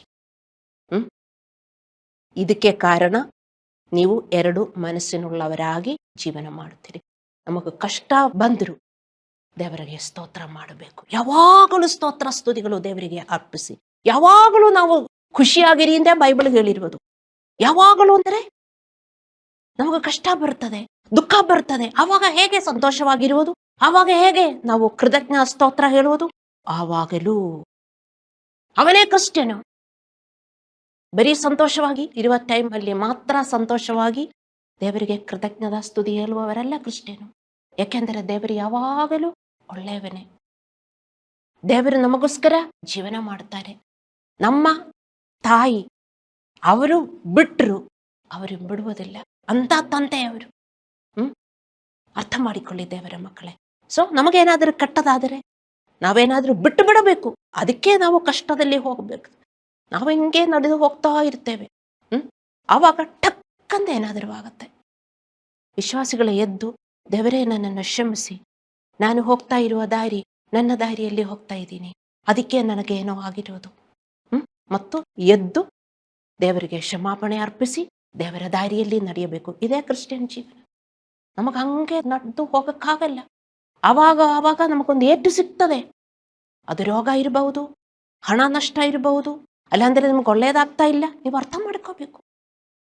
ಆವಾಗ ಎಲ್ಲ ದೇವರೇ ನನ್ನನ್ನು ಕ್ಷಮಿಸಿ, ನಿನ್ನ ದಾರಿ ಬಿಟ್ಟು ನಾನು ನನ್ನ ದಾರಿಯಲ್ಲಿ ಹೋಗ್ತಾ ಇದ್ದೀನಿ, ನಿನ್ನ ದಾರಿಯಲ್ಲಿ ನಾನು ಬರ್ತೀನಿ ಎಂದು ಹೇಳಿ, ಬರೀ ಮಾತಿನಿಂದ ಹೇಳುವುದಲ್ಲ ದೇವರ ಮಕ್ಕಳೇ. ನೀವೆಲ್ಲರೂ ಮಾತಿನಿಂದ ಹೇಳ್ತೀರಿ, ಮತ್ತೆ ನೀವೇನು ಕ್ರಿಯೆ ಮಾಡುವುದಿಲ್ಲ. ಕ್ರಿಯೆ ಮಾಡಿದರೆ ನೀವು ಅದ್ಭುತಗಳು ನೋಡುತ್ತೀರಿ. ನಿಮ್ಮ ಕಾಯಿಲೆಗಳು ವಾಸಿಯಾಗುತ್ತದೆ. ನಿಮಗೆ ಹಣ ನಷ್ಟ ಇದ್ದರೆ ನಿಮಗೆ ಸಾಕಷ್ಟು ಹಣ ಸಿಗುತ್ತದೆ. ನಾವು ಕೊಡುವವರಾಗಿರಬೇಕು, ನಾವು ಬೇರೆಯವರಿಂದ ಇಸ್ಕೊಳ್ಳುವವರಾಗಿರಬಾರದು. ಅರ್ಥ ಮಾಡಿಕೊಳ್ಳಿ. ಇದೇ ದರ್ಶನ, ಇದೇ ದರ್ಶನ. ದರ್ಶನ ಇಲ್ಲದವರು ಏನಾಗುತ್ತಾರೆ? ನಾಶವಾಗುತ್ತಾರೆ ಅಂತ. ದರ್ಶನ ಬೇಕು, ಅದಕ್ಕೆ ಒಂದು ಬೆಲೆ ಕೊಡಬೇಕು ನೀವು. ಹಲ್ಲೆಲೂಯಾ. ಸೊ ದೆವ್ವಗಳು ಕೂಡ ಹಾಗೆಯೇ ನಂಬುತ್ತಾರೆ ಮತ್ತು ನಡುಗುತ್ತಾರೆ. ನಮ್ಮಲ್ಲಿರುವ ಎರಡು ಮನಸ್ಸಿನ ಕೆಲವು ಉದಾಹರಣೆಗಳು ನಾನೊಂದು ಹೇಳಿದ್ದೀನಿ, ಎರಡನೆಯದು ಇನ್ನೊಂದು ನಾನು ಹೇಳ್ತೀನಿ. ನಿಮ್ಮಲ್ಲಿ ಕೆಲವರು ದೇವರಿಗೆ ವಿಧೇಯರಾಗಿ ಬದುಕಬೇಕು, ಇಲ್ಲದಿದ್ದರೆ ದೇವರು ನನ್ನನ್ನು ಶಿಷ್ಟುಗೊಳಿಸುತ್ತಾನೆ ಎಂದು ನೀವು ನಂಬುತ್ತೀರಿ. ಈ ವಾಕ್ಯ ಇಬ್ರಿಯರಿಗೆ 12:7-8. ನಂತರ ನನಗೆ ಕೆಲವು ದುರಂತ, ನಷ್ಟ ಅಥವಾ ಅನಾರೋಗ್ಯ ಸಂಭವಿಸಿದಾಗ ದೇವರು ನನ್ನನ್ನು ಶಿಕ್ಷಿಸಿದ್ದಾನೆ, ಶಿಷ್ಟು ಮಾಡಿದ್ದಾನೆ, ನಾನು ಪಶ್ಚಾತ್ತಾಪಪಟ್ಟು ನನ್ನ ಪಾಪಗಳಿಂದ ದೂರವಾಗಬೇಕು ಎಂದು ನಾನು ನಂಬುವುದಿಲ್ಲ ಮತ್ತು ದೇವರ ಕಡೆಗೆ ಕೆಲಸ ಮಾಡುವುದಿಲ್ಲ. ಇದಕ್ಕೆ ಕಾರಣ ನನ್ನಲ್ಲಿರುವ ಎರಡು ಮನಸ್ಸು. ನಿಮಗೆ ಗೊತ್ತು, ನಿಮಗೆ ಆ ವಾಕ್ಯದಲ್ಲಿ ವಿಶ್ವಾಸ ಇದೆ. ಇಬ್ರಿಯರಿಗೆ 12ನೇ ಚಾಪ್ಟರ್ ನೀವು ಓದಿ. ದೇವರು ಶಿಷ್ಟು ಮಾಡ್ತಾರೆ. ಅವರ ಮಕ್ಕಳು ನಾವು. ನಮ್ಮ ಮಕ್ಕಳು ಕೆಟ್ಟ ದಾರಿಯಲ್ಲಿ ನಡೆದರೆ ಅವರು ಬೇಕಾಗಿರುವುದೆಲ್ಲ ಕೊಡ್ತೀವ, ನಾವು ಶಿಷ್ಟು ಮಾಡುವುದಿಲ್ಲ, ಡಿಸಿಪ್ಲಿನ್ ಮಾಡುವುದಿಲ್ಲ. ಅದೇ ತರ ದೇವರು ನಮ್ಮನ್ನು ಡಿಸಿಪ್ಲಿನ್ ಮಾಡ್ತಾರೆ. ಆವಾಗ ಎಲ್ಲ ನಮಗೆ ಏಟು ಸಿಗ್ತದೆ. ಕೆಲವರಿಗೆ ಅದರಲ್ಲಿ ನಂಬಿಕೆ ಇದೆ, ಆದರೂ ಏಟು ಸಿಕ್ಕಿದರೂ ಅವರು ಪಶ್ಚಾತ್ತಾಪ ಪಡಲ್ಲ, ಮತ್ತೆ ಅವರ ದಾರಿ ಸರಿ ಮಾಡುವುದಿಲ್ಲ. ಯಾಕೆ? ಎರಡು ಮನಸ್ಸಿನವರಿವರು. ಹಲ್ಲೆಲೂಯಾ. ಎರಡು ಮನಸ್ಸಿನ ವ್ಯಕ್ತಿಯು ತನ್ನ ಆಲೋಚನೆಗಳು ಮತ್ತು ಕಾರ್ಯಗಳಲ್ಲಿ ಪ್ರಕ್ಷುಬ್ಧನಾಗಿರುತ್ತಾನೆ ಮತ್ತು ಗೊಂದಲಗೊಳಗಾಗುತ್ತಾನೆ. ವಿಶೇಷವಾಗಿ ಅವನು ಹೊಸ ಸಮಸ್ಯೆಗಳನ್ನು ಎದುರಿಸಿದಾಗ, ಹೊಸ ಸಮಸ್ಯೆಗಳು ಬಂದಾಗ, ಅಯ್ಯೋ ನನಗೆ ಯಾಕೆ ಹಿಂಗೆ ಬಂದಿತ್ತು, ಅಯ್ಯೋ ನನಗೆ ಹೆಂಗೆ, ಯಾವಾಗಲೂ ಅವನಿಗೆ ಕ್ವೆಶ್ಚನ್ ಮಾರ್ಕ್. ನಿಮಗೆ ಗೊತ್ತಿಲ್ಲ ಯಾಕೆ ಒಂದು ಪ್ರಾಬ್ಲಮ್ ಬಂದರೆ ಏನು ಮಾಡಬೇಕು ಅಂತ ದೇವರ ಮಕ್ಕಳೇ? ಯಾಕೋಬನು 1:2-4. ನಮಗೂ ಕಷ್ಟಗಳು ಬಂದಾಗ ನಾವು ಖುಷಿಯಾಗಿರಬೇಕು ಎಂದು ಅದರಲ್ಲಿ ಬರೆದಿದೆ. ಯಾಕೆ? ಅದು ನಮ್ಮ ನಂಬಿಕೆಯ ಪರೀಕ್ಷೆ ಆಗಿತ್ತು. ನಮಗೆ ತಾಳ್ಮೆ ಉಂಟಾಗಬೇಕು. ದೇವರ ವಚನಗಳನ್ನು ಪಾಲಿಸುವುದಕ್ಕೆ ನಮಗೆ ತಾಳ್ಮೆ ಉಂಟಾಗಬೇಕು ಅಂತ ಆ ವಚನದಲ್ಲಿ ಬರೆದಿದೆ. ಆವಾಗ ನಮಗೊಂದೊಂದು ಪ್ರಾಬ್ಲಮ್ ಬಂದಾಗ ನಮಗೆ ಆಶ್ಚರ್ಯ ಪಡುವುದಿಲ್ಲ. ಹಲ್ಲೆಲೂಯಾ. ದೇವರ ಚಿತ್ತವನ್ನು ವಿರೋಧಿಸಲು ನಿಮ್ಮ ಹೃದಯವನ್ನು ಅನುಮಾನಿಸಬೇಡಿ. ನೀವು ಶಾಶ್ವತ ಶಿಕ್ಷೆಯನ್ನು ತರುತ್ತೀರಿ ಮತ್ತು ನಿಮ್ಮ ಜೀವನದಲ್ಲಿ ಅನೇಕ ಅನಗತ್ಯ ಹೆಚ್ಚುವರಿ ವಿಷಯಗಳನ್ನು ಎದುರಿಸುತ್ತೀರಿ. ದೇವರೊಂದು ಹೇಳುತ್ತಾರೆ ಮತ್ತು ನಿಮಗೆ ಆ ರೀತಿಯಲ್ಲಿ ಜೀವನ ಮಾಡುವುದಕ್ಕೆ ಇಷ್ಟ ಇಲ್ಲ. ಆವಾಗ ಏನಾಗುತ್ತೆ? ನಿಮಗೆ ಹೆಚ್ಚುವರಿ ಸಮಸ್ಯೆಗಳು ಉಂಟಾಗುತ್ತದೆ. ಸಮಸ್ಯೆಗಳು ಎಲ್ಲರಿಗೂ ಬರುತ್ತದೆ, ಆದರೆ ಅಡಿಷನಲ್ ಸಮಸ್ಯೆಗಳು. ಯಾಕೆಂದ್ರೆ ದೇವರಿಗೆ ಹೇಳುವ ತರ ಇರಕ್ಕೆ ಸ್ವಲ್ಪ ಕಷ್ಟ. ಅದು ಸ್ವಲ್ಪ ಕಷ್ಟ. ಈಗ ಕ್ರಿಸ್ಮಸ್ ಬಂದರೆ ಒಂದು ಸ್ಟಾರ್ ಆದರೂ ಹಾಕಲಿಲ್ಲ ಅಂದ್ರೆ ಸ್ವಲ್ಪ ಕಷ್ಟ. ಕುಟ್ಟಿ ಆದರೂ ಸಾಕು. ಆ ಟ್ರೆಡಿಷನ್ ಇಟ್ಕೋಬೇಕು. ಅದಕ್ಕೆ ಚಿಕ್ಕದಾದರೂ ಸಾಕು, ಅದರಲ್ಲಿ ಒಂದು ಚಿಕ್ಕ ಬಲ್ಬು ಸಾಕು. ಅಲ್ಲಾಂದ್ರೆ ಒಂದು ಚಿಕ್ಕ ಕ್ರಿಸ್ಮಸ್ ಟ್ರೀ ಆದರೂ ಹಾಕಿದರೆ ಅದೆಲ್ಲ ಪೇಗನ್ಸ್ ಸೆಲೆಬ್ರೇಷನ್, ಅವಿಶ್ವಾಸಿಗಳ ಸೆಲೆಬ್ರೇಷನ್. ಅದು ಅವಿಶ್ವಾಸಿಗಳು ವಿಶ್ವಾಸ ಜೀವನದಲ್ಲಿ ತಕ್ಕೊಂಡ್ಬಂದಿರುವುದು. ಹಂಗೆ ಕ್ರಿಸ್ಟಿಯನ್ಸ್ ಕ್ರಿಸ್ಮಸ್ ಮಾಡುವುದಕ್ಕೆ ಶುರು ಮಾಡಿರೋದು. ಅರ್ಥ ಮಾಡಿಕೊಳ್ಳಿ. ನೀವು ಅದನ್ನ ಹಿಸ್ಟ್ರಿ ಏನು ಎಂದು ನೀವು ತಿಳ್ಕೋಬೇಕು. ನೀವು ನ್ಯೂ ಟೆಸ್ಟ್ಮೆಂಟ್ ಓದಿದರೆ ಎಲ್ಲಿ ನೀವು ಓದ್ತಾ ಇದ್ದೀರಿ?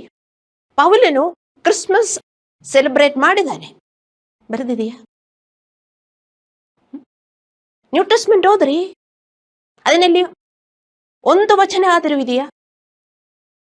ಅವರೆಲ್ಲರೂ ಸೇರಿ ಕ್ರಿಸ್ಮಸ್ ಸೆಲೆಬ್ರೇಟ್ ಮಾಡುತ್ತಾ ಇದ್ದಾಗ ಯೇಸುದೇವರು ಅವರ ಮಧ್ಯದಲ್ಲಿ ಬಂದು, ನಾನು ಹುಟ್ಟಿದ ಹಬ್ಬ, ನನ್ನ ಹುಟ್ಟಿದ ಹಬ್ಬ ನೀವು ಸೆಲೆಬ್ರೇಟ್ ಮಾಡುವುದಕ್ಕಾಗಿ ತುಂಬಾ ಖುಷಿಯಾಗಿದ್ದೀನಿ ಅಂತ ಹೇಳಿದೀಯಾ? ಇದೆಯಾ? ಇದೆಯಾ ದೇವರ ಮಕ್ಕಳೇ? ನಾವೇನು ಮಾಡಬೇಕು ಅಂತ ಬೈಬಲಲ್ಲಿ ಬರೆದಿದೆ. ಯೇಸುದೇವರು ಹೋಗಿದ ಮೇಲೆ ಸಭಾ ಇತ್ತು, ಸಭಾ, ದೇವರ ಸಭೆ ಇತ್ತು. ಅದು ಹೆಂಗೆ ನಡೆಸ್ತಾ ಇತ್ತು ಅಂತ ಬೈಬಲಲ್ಲಿ ಬರೆದಿದೆ. ಒಂದ್ ಕಡೆ ಆದರೂ ನಾವು ನೋಡ್ತಾ ಇಲ್ಲ. ಅವರು ಕ್ರಿಸ್ಮಸ್ ಸೆಲೆಬ್ರೇಟ್ ಮಾಡಿದೆ ಮತ್ತು ಈಸ್ಟರ್ ಸೆಲೆಬ್ರೇಟ್ ಮಾಡಿದೆ. ಇದೆಲ್ಲ ಅವಿಶ್ವಾಸಿಗಳ ಸೆಲೆಬ್ರೇಷನ್ಸ್. ನೀವು ಮಾಡಿದರೆ ನಿಮಗೆ ಶಾಪ ಉಂಟಾಗುತ್ತದೆ. ಒಂದು ಸ್ಟಾರ್ ಆದರೂ ಹಾಕಿದರೆ ಅಷ್ಟು ಶಾಪ ನಿಮ್ಮ ಮನೆಯಲ್ಲಿ ಬರ್ತದೆ. ದೇವರ ಮಕ್ಕಳೇ, ಅರ್ಥ ಮಾಡಿಕೊಳ್ಳಿ. ನನ್ನ ಮೇಲೆ ಕೋಪ ಮಾಡಬೇಡ. ಇದೇ ನಿಜ, ಇದೇ ನಿಜ. ಎರಡು ಮನಸ್ಸಿನವರಾಗಿ ವಿಶ್ವಾಸಿಗಳು ಜೀವನ ಮಾಡ್ತಾರೆ. ಅರ್ಥ ಮಾಡಿಕೊಳ್ಳಿ ದೇವರ ಮಕ್ಕಳೇ. ಯಾಕೋಬನು 1:6 ಹೇಳುತ್ತದೆ, ಸ್ವಲ್ಪವೂ ಸಂದೇಹ ಪಡದೆ ನಂಬಿಕೆ ಇಟ್ಟು ಕೇಳಿಕೊಳ್ಳಬೇಕು. ಸಂದೇಹ ಪಡುವವನು ಗಾಳಿಯಿಂದ ಬಡಿಯಲ್ಪಟ್ಟ ಸಮುದ್ರದ ತೆರೆಯಂತೆ ಅಲೆಯುತ್ತಿರುವವನು. ಸಂದೇಹ ಪಡಬಾರದು. ದೇವರು ಒಳ್ಳೆಯವನು. ಹೌದು, ನನಗೆ ಕಷ್ಟ ಇದೆ, ನಾನು ಇನ್ನು ಹೇಗೆ ನಡೀತಾ ಇತ್ತೋ ಹಂಗೆ ನಡೀಬಾರದು. ಕೆಲವೆಲ್ಲ ನನ್ನಿಂದ ಹೋಗಬೇಕು. ವಿಶ್ವಾಸಿಗಳೇ, ಕೆಲವದೆಲ್ಲ ನನ್ನಿಂದ ಹೋಗಬೇಕು, ಆದರೇನೆ ನನಗೆ ಒಳ್ಳೆಯದಾಗುವುದು. ನಂಬೋದಿಲ್ಲಲ್ವೇ? ಹಲ್ಲೆಲೂಯಾ. ನಾನು ಸರಿ ಮಾಡ್ತೀನಿ, ದೇವರು ನನ್ನನ್ನು ಆಶೀರ್ವಾದ ಮಾಡ್ತಾನೆ. ದೇವರ ದಾರಿಯಲ್ಲಿ ನಾನು ನಡೀತೀನಿ. ಹಾಗೆಯೇ ನಾವು ಸ್ವಲ್ಪ ಸ್ವಲ್ಪ ಸ್ವಲ್ಪ ಮಹತ್ವದಿಂದ ಮಹತ್ವಕ್ಕೆ, ಗ್ಲೋರಿ ಟು ಗ್ಲೋರಿ ನಾವು ಮೇಲೆ ಹೋಗುವುದು. ನಾವು ಯೇಸುವಿನ ಥರ ಮಹತ್ವದಿಂದ ಮಹತ್ವದಿಂದ ಮಹತ್ವದಿಂದ ಮುಂದೆ ಹೋಗ್ತಾ ಇರಬೇಕು.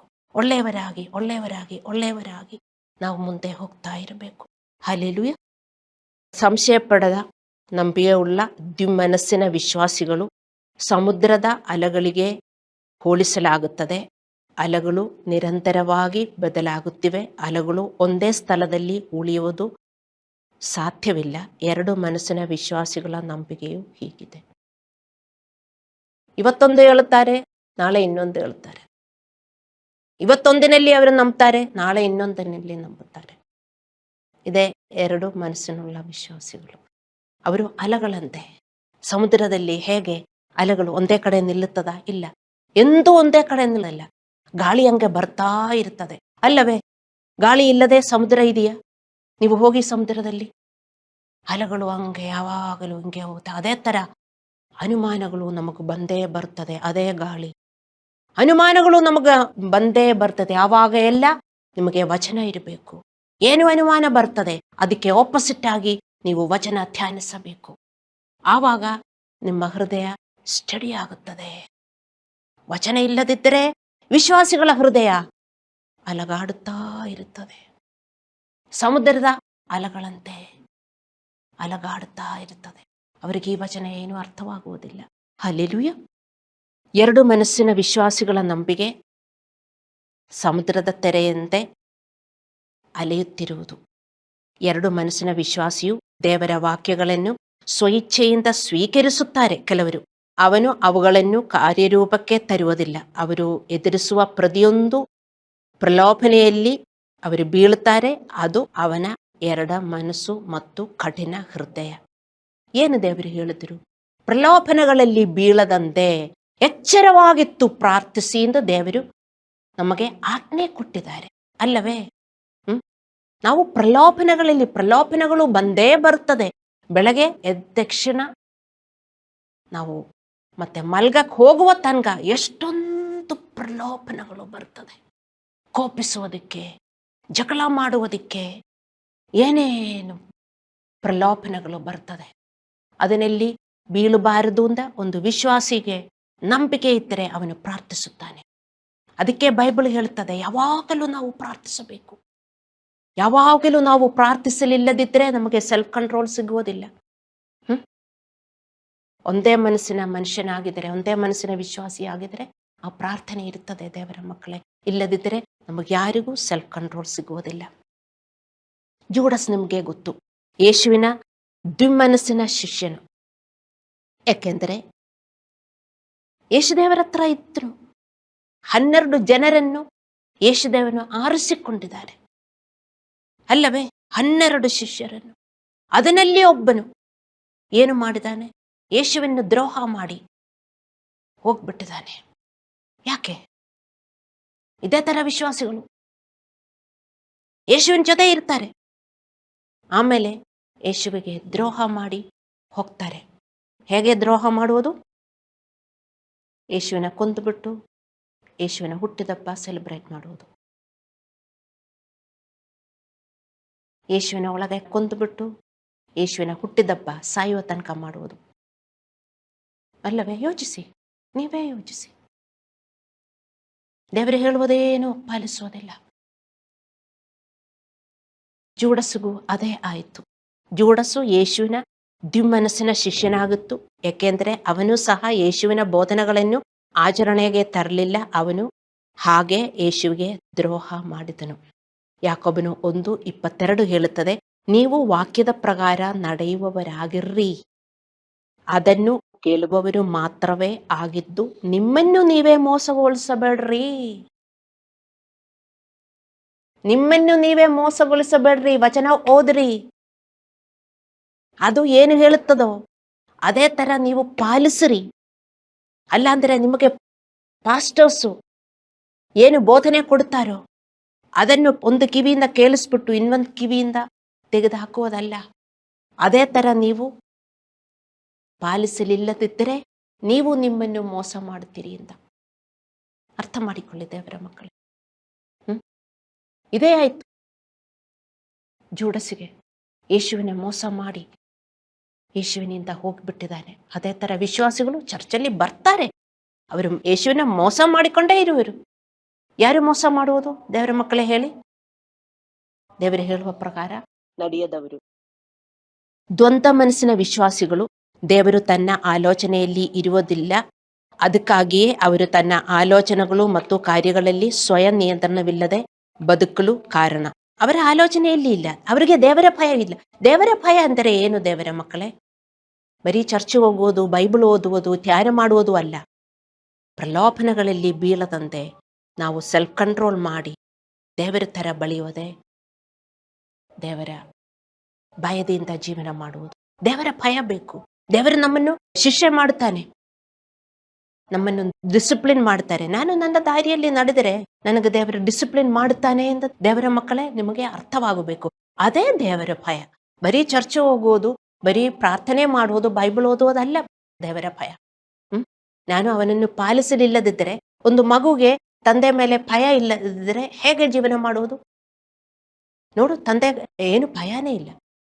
ತಂದೆಯೊಂದು ಹೇಳ್ತಾನೆ, ಅವನೊಂದು ಮಾಡ್ತಾನೆ. ಏನು ಭಯನೇ ಇಲ್ಲ ಅಂತ ನಾವು ಹೇಳ್ತೇವೆ.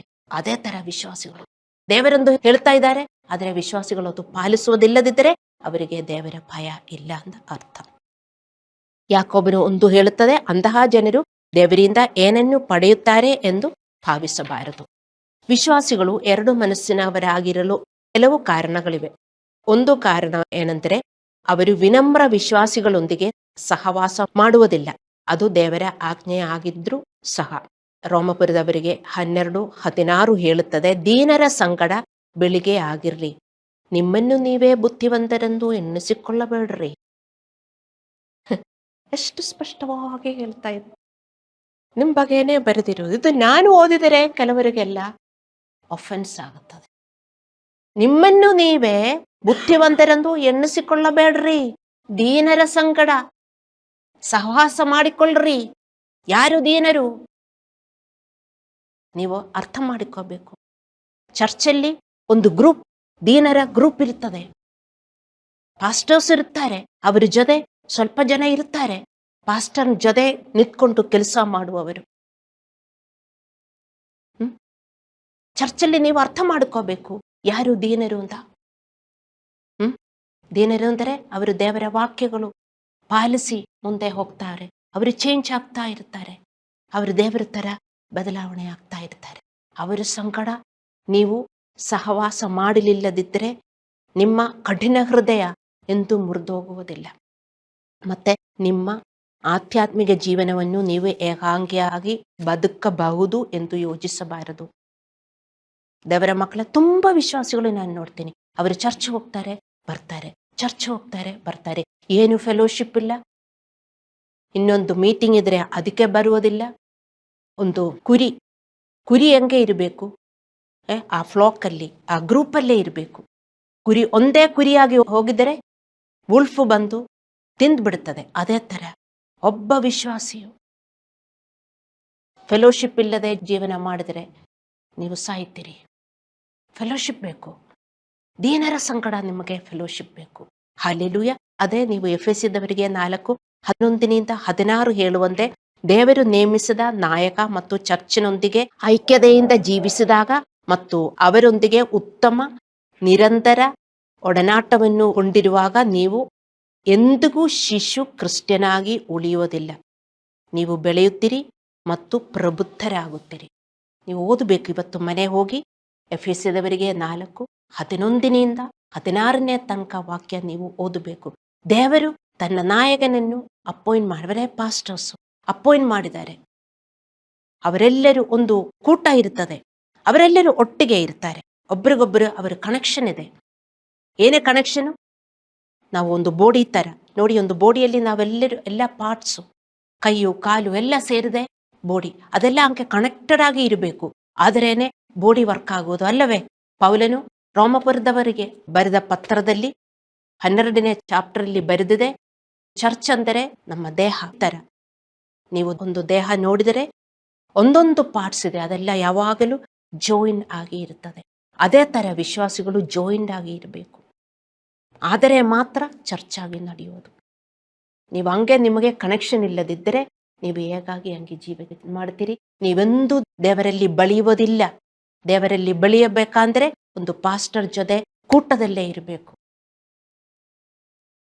ಎಲ್ಲಾ ಚರ್ಚಲ್ಲೂ ಹಂಗೆ ಒಂದು ಗ್ರೂಪ್ ಇರುತ್ತದೆ, ಇರಬೇಕು. ಆದರೆ ಮಾತ್ರ ಚರ್ಚ್ ಬೆಳೆಯುವುದು, ಜನರು ಬೆಳೆಯುವುದು. ಈ ವಾಕ್ಯ ಓದಿದರೆ ನಿಮಗೆ ಅರ್ಥವಾಗತ್ತೆ ಎಷ್ಟು ಇಂಪಾರ್ಟೆನ್ಸು ಒಂದು ಪಾಸ್ಟ್ರು ಮತ್ತು ಒಂದು ಕೂಟ ಅಂತ. ಅವರು ಹೆಂಗೆ ಬೋಡಿ ಒಂದೇ ಆಗಿರುತ್ತದೆ ಅದೇ ತರ ನೀವು ಯೋಚಿಸಬೇಕು. ಆದರೆ ಮಾತ್ರ ನೀವು ಬೆಳೆಯುವುದು, ಇಲ್ಲದಿದ್ದರೆ ನೀವು ಒಂದು ಶಿಶು ಕ್ರಿಶ್ಚಿಯನ್ ಆಗಿ ನಿಮ್ಮಲ್ಲಿ ಇರುವ ಯೇಸು ಬೆಳೀತಾ ಇಲ್ಲ, ಮತ್ತೆ ನೀವು ಕೊಂದ್ಬಿಡ್ತಾ ಇದ್ದೀರಿ. ಹಲ್ಲೆಲೂಯಾ. ಆದರೆ ಒಂದೇ ಮನಸ್ಸಿನ ವಿಶ್ವಾಸಿಗಳು ಯಾವುದೇ ವೆಚ್ಚದಲ್ಲಿ ದೇವರಿಗೆ ವಿಧೇಯರಾಗುತ್ತಾರೆ.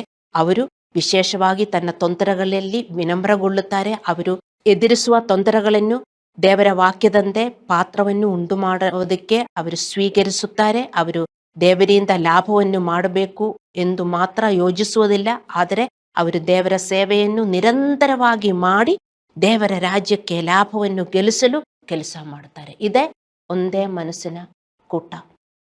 ಚರ್ಚಲ್ಲಿ ಒಂದು ಗ್ರೂಪ್ ಇದೆ, ಆ ಕೂಟ ದೇವರಿಂದ ಲಾಭ ತಕ್ಕೊಂಡು ಹೋಗುವುದಕ್ಕೆಲ್ಲ ಅವರು ಬಂದಿರುವುದು, ದೇವರಿಗೆ ಲಾಭ ಕೊಡುವುದಕ್ಕೂ. ದೇವರಿಂದ ಲಾಭ ತಕ್ಕೊಂಡು ಹೋಗೋದಕ್ಕೆ ತುಂಬಾ ವಿಶ್ವಾಸಿಗಳು ಬರ್ತಾರೆ. ನಾನು ಎದಕ್ಕೆ ಇಲ್ಲಿದ್ದೀನಿ ದೇವರ ಮಕ್ಕಳೇ ಹೇಳಿ? ನನಗೆ ಮನೆಯಲ್ಲಿ ಕೆಲಸ ಇಲ್ವಾ? ಅಲ್ಲಾಂದ್ರೆ ಈ ಲೋಕದಲ್ಲಿ ನನಗೆ ಬೇರೆ ಕೆಲಸ ಸಿಗೋದಿಲ್ವಾ? ನನ್ನ ಕೆಲಸ ಬಿಟ್ಬಿಟ್ಟು ನಾನು ನನ್ನ ಸೇವೆ ಮಾಡ್ತಾ ಇದ್ದೀನಿ, ಯಾಕೆಂದ್ರೆ ದೇವರು ಕರೆದಿದ್ದಾರೆ ನನ್ನ ದೇವರ ಸೇವೆ ಮಾಡುವುದಕ್ಕೆ, ಅಲ್ಲವೇ? ನಿಮಗೆಲ್ಲ ಗೊತ್ತಲ್ಲ. ಅದೇ ತರ ನನ್ನಿಂದ ಏನಾಗುತ್ತದೆ? ದೇವರ ರಾಜ್ಯಕ್ಕೆ ನಾನು ಲಾಭ ಮಾಡಿಕೊಡ್ತಾ ಇದ್ದೀನಿ, ಅಲ್ಲವೇ? ನಾನು ಅದೆಲ್ಲ ಮಾಡುವುದು ದೇವರ ರಾಜ್ಯಕ್ಕೆ ನಾನು ಲಾಭ ಮಾಡಿಕೊಡ್ತಾ ಇದ್ದೀನಿ. ಅದೇ ತರ ನೀವೊಬ್ಬೊಬ್ಬರು ದೇವರ ರಾಜ್ಯಕ್ಕೆ ಲಾಭ ಮಾಡಿಕೊಡ್ಬೇಕು.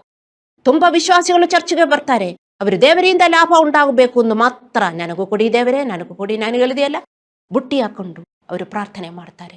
ಒಂದು ದೇವರ ಸೇವೆ ಮಾಡುವುದಿಲ್ಲ. ಅವರು ತುಂಬಾ ಬಿಸಿಯಾಗಿರ್ತಾರೆ. ಅವರಿಗೆ ಯೋಚಿಸಬೇಕು, ವಯಸ್ಸಾಗಿದರೆ ಅವರೆಲ್ಲಿ ಹೋಗ್ಬೇಕು? ಮಕ್ಕಳು ನೋಡ್ತಾರಾ? ಅಲ್ಲ ಅಂದ್ರೆ ಓಲ್ಡ್ ಏಜ್ ಹೋಮ್ಗೆ ಹೋಗ್ಬೇಕಾ ಅಂತೆಲ್ಲ ಯೋಚಿಸಬೇಕು. ದೇವರ ಸೇವೆ ಮಾಡುವವರಿಗೆ ದೇವರ ಆರೋಗ್ಯ ಕೊಡ್ತಾರೆ. ಯಾಕೆಂದರೆ ಸೇವೆ ಮಾಡಬೇಕಲ್ಲ. ಅರ್ಥ ಮಾಡಿಕೊಳ್ಳಿ ದೇವರ ಮಕ್ಕಳೇ. ಇದೇ ಚರ್ಚು. ನಾವು ಒಟ್ಟಿಗೆ ಇರಬೇಕು ಯಾವಾಗಲೂ. ಏನ ರಿಲೇಶನ್ಶಿಪ್ಪು ನೋಡು, ಇಲ್ಲಿಂದೆಲ್ಲ ಏನು ಹೋಗ್ತಾ ಇರುವುದು? ಬ್ಲಡ್ಡು. ಎಲ್ಲ ಭಾಗದಲ್ಲೂ ಬ್ಲಡ್ ಹೋಗ್ತಾ ಇರ್ತದೆ. ಬ್ಲಡ್ ಹೋಗ್ತಾ ಇಲ್ಲದಿದ್ದರೆ ನಮಗೇ ಗೊತ್ತು ಅದು ಸತ್ತೋಗಿದೆ. ಅದಕ್ಕೆ ಏನು ಸೆನ್ಸೇಷನೇ ಇಲ್ಲ ಅಲ್ಲವೇ? ಬ್ಲಡ್ ಒಂದು ಭಾಗದಲ್ಲಿ ಇಲ್ಲದಿದ್ದರೆ ಅದಕ್ಕೆ ಸೆನ್ಸೇಷನ್ ಇಲ್ಲ. ಅದೇ ತರ ಬ್ಲಡ್ ಅಂದರೆ ಲವ್, ಪ್ರೀತಿ ಇರಬೇಕು. ಬರೀ ನಿಮ್ಮನ್ನು, ನಿಮ್ಮ ಮಕ್ಕಳನ್ನು, ನಿಮ್ಮ ಮನೆಯವರನ್ನು ಪ್ರೀತಿಸಿದರೆ ದೇವರಿಗೆ ಲಾಭ ಉಂಟಾಗುವುದಿಲ್ಲ. ಅರ್ಥ ಮಾಡಿಕೊಳ್ಳಿ. ದೇವರ ಮಕ್ಕಳನ್ನು ದೇವರಿನ್ನೊಂದು ಮನೆ ಕೊಟ್ಟಿದ್ದಾರೆ, ಅದೇ ನಿಮ್ಮ ಚರ್ಚು. ನಿಮ್ಮ ಪಾಸ್ಟರ್ನ ಲವ್ ಮಾಡಬೇಕು. ಚರ್ಚಲ್ಲಿ ಬರುವ ಒಬ್ಬೊಬ್ಬರನ್ನು ನೀವು ಲವ್ ಮಾಡಬೇಕು. ಎದಕ್ಕೆ? ಅವರೆಲ್ಲರೂ ದೇವರಲ್ಲಿ ಬೆಳೆಯಬೇಕು.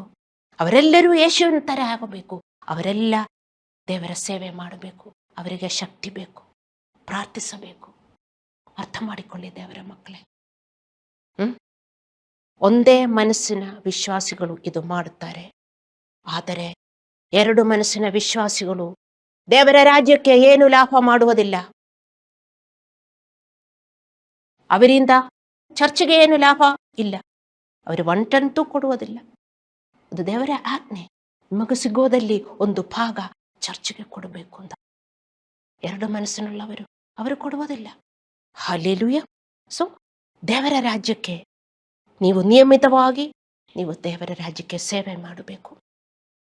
ಸೇವೆಯನ್ನು ನೀವು ನಿರಂತರವಾಗಿ ಮಾಡುವ ಮೂಲಕ ನೀವು ದೇವರ ರಾಜ್ಯಕ್ಕೆ ಲಾಭವನ್ನು ಗಳಿಸಲು ಕೆಲಸ ಮಾಡುತ್ತಾ ಇರಬೇಕು. ಇದೇ ಒಂದು ವಿಶ್ವಾಸ ಜೀವನ. ಇದಾಗಲ್ಲ ಎಂದು ನೀವು ತಿಳ್ಕೊಂಡಿರಿದ್ರೆ ನೀವು ಎರಡು ಮನಸ್ಸಿನ ವಿಶ್ವಾಸಿ. ನೀವು ತಿಳ್ಕೊಳ್ತೀರಾ, ಈ ಪಾಸ್ಟರ್ಸ್ಗೆಲ್ಲ ಬೇರೆ ಕೆಲಸ ಇಲ್ವಾ, ಅವರಿಗೆ ಬೇರೆ ಕೆಲಸ ಏನು ಸಿಗೋದಿಲ್ಲ ಅಂತ ಅವರು ಚರ್ಚೆ ನಡೆಸ್ತಾ ಇದ್ದಾರಾ ಅಂತ ನೀವು ತಿಳ್ಕೊಂಡಿದ್ದೀರಾ? ಅಲ್ಲ, ಅವರ ಕಷ್ಟದಿಂದ, ನೋವಿನಿಂದ ದೇವರ ಸೇವೆ ಮಾಡ್ತಾರೆ. ನೀವು ಅರ್ಥ ಮಾಡ್ಕೋಬೇಕು. ಯಾರಾದರೂ ದೇವರ ಸೇವೆ ಮಾಡಿದರೆ, ಒಂದು ನಾಯಕನಾಗಿ ದೇವರ ಸೇವೆ ಮಾಡಿದರೆ ಎಷ್ಟೊಂದು ಪ್ರಾರ್ಥನೆ ಮಾಡಬೇಕು ನೀವು ಗೊತ್ತಾ? ಯಾರಿದ್ದಾರೆ ಪ್ರಾರ್ಥನೆ ಮಾಡಕ್ಕೆ ಮಾಸ್ಟರ್ಸ್ಗೆ? ಯಾರಿಗೂ ಗೊತ್ತು ಅವರ ಸೇವೆ ಏನು ಅಂತ. ನೀವು ತಿಳ್ಕೊಳ್ತೀರಿ ಅವ್ರಿಗೆ ಬೇರೆ ಏನು ಕೆಲಸ ಇಲ್ಲ, ಅದಕ್ಕೆ ಏನೋ ಮಾಡ್ತಾರೆ ಅಂತ. ಅಲ್ಲ. ಹಲ್ಲೆಲೂಯಾ. ಯಾಕೋಬನು 4:8 ಹೇಳುತ್ತದೆ, ಎರಡು ಮನಸ್ಸುಳ್ಳವರೇ ನಿಮ್ಮ ಹೃದಯಗಳನ್ನು ನಿರ್ಮಲ ಮಾಡಿಕೊಳ್ಳರಿ ಅಂತ. ಎರಡು ಮನಸ್ಸುಳ್ಳ ವಿಶ್ವಾಸಿಗಳಿಗೆ ಯಾಕೋಬನು ಹೇಳ್ತಾ ಇದ್ದಾನೆ, ನಿಮ್ಮ ಹೃದಯವನ್ನು ನಿರ್ಮಲ ಮಾಡಿಕೊಳ್ಳರಿ ಅಂತ. ನೀವು ಎರಡು ಮನಸ್ಸಿನ ವಿಶ್ವಾಸಿಯಾಗಿದ್ದರೆ ಜಾಗರೂಕರಾಗಿರಿ. ನೀವು ಪಶ್ಚಾತ್ತಾಪ ಪಟ್ಟು ನೀವು ನಿಮ್ಮ ಹೃದಯವನ್ನು ಶುದ್ಧೀಕರಿಸಬೇಕು. ಇಲ್ಲದಿದ್ದರೆ ನಿಮಗೆ ತುಂಬ ತೊಂದರೆ ಉಂಟಾಗುತ್ತದೆ. ದೇವರ ಮಕ್ಕಳೇ, ನಾನು ಹೇಳ್ತೀನಿ. 2 ಪೇತ್ರನು 2:20-21 ಹೇಳುತ್ತದೆ, ನೀವು ದೇವರ ವಾಕ್ಯಗಳು ಪಾಲಿಸಲಿಲ್ಲದಿದ್ದರೆ ನಿಮ್ಮ new problems will be more. ನಿಮಗಿನ್ನೂ ಕೆಟ್ಟದಾಗುತ್ತದೆ. ಹಳೇದಿಂದ ಕೆಟ್ಟದಾಗುತ್ತದೆ ಅಂತ ಬೈಬಲ್ ವಚನ ಇದೆ. ಅರ್ಥ ಮಾಡಿಕೊಳ್ಳಿ. 2 ಪೇತ್ರನು 2:20-21 ಬರೆದಿದೆ. ನೀವು ಹಳೆಯ ಜೀವನ ಮುಂದೆ ಬರೆಸ್ತಾ ಇದ್ದರೆ, ವಚನ ಪ್ರಕಾರ ನೀವು ನಿಮ್ಮ ಜೀವನ ಚೇಂಜ್ ಮಾಡಲಿಲ್ಲದಿದ್ದರೆ, ದೇವರ ಶಿಲುಬೆಯನ್ನು ಹೊತ್ತುಕೊಂಡು ನೋಡಿ, ನಾನು ದೇವರ ಶಿಲುಬೆ ಹೊತ್ತುಕೊಂಡೇ ಇಲ್ಲಿ ನಿಂತ್ಕೊಳ್ತಾ ಇದ್ದೀನಿ. ಅಲ್ಲಾಂದ್ರೆ ನನಗೆ ನಿಂತ್ಕೊಳ್ಳೋಕ್ಕಾಗಲ್ಲ. ನಾವು ಖುಷಿಯಾಗಿ ಹೊತ್ಕೋಬೇಕು. ಅದಕ್ಕೆ ನಾನು ಆಶೀರ್ವಾದ ಉಳ್ಳವಳಾಗಿ ಜೀವನ ಮಾಡ್ತಾ ಇದ್ದೀನಿ. ನಾನು ತುಂಬ ಜನರಿಗೆ ಆಶೀರ್ವಾದ ಕೊಡ್ತಾ ಇದ್ದೀನಿ.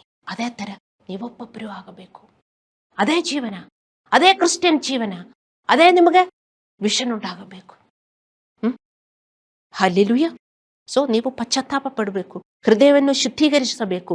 ಎರಡು ಮನಸ್ಸಿನವನಾಗಿರುವುದು, ದೇವರ ಮಕ್ಕಳೇ ಅರ್ಥ ಮಾಡಿಕೊಳ್ಳಿ, ದೇವರನ್ನು ಅವಮಾನಿಸುವುದು, ಅಗೌರವಿಸುವುದು. ಯಾಕೆ ನಿಮಗೆ ಗೊತ್ತಾ? ಎರಡು ಮನಸ್ಸಿನುಳ್ಳವರು ದೇವರನ್ನು ಅವಮಾನಿಸುತ್ತಾರೆ, ಅವರು ದೇವರನ್ನು ಅಗೌರವ ಮಾಡುತ್ತಾರೆ. ಯಾಕೆ? ದೇವರ ಮಾತಿಗೆ ನೀವು ಬೆಲೆನೇ ಕೊಡಲ್ಲ.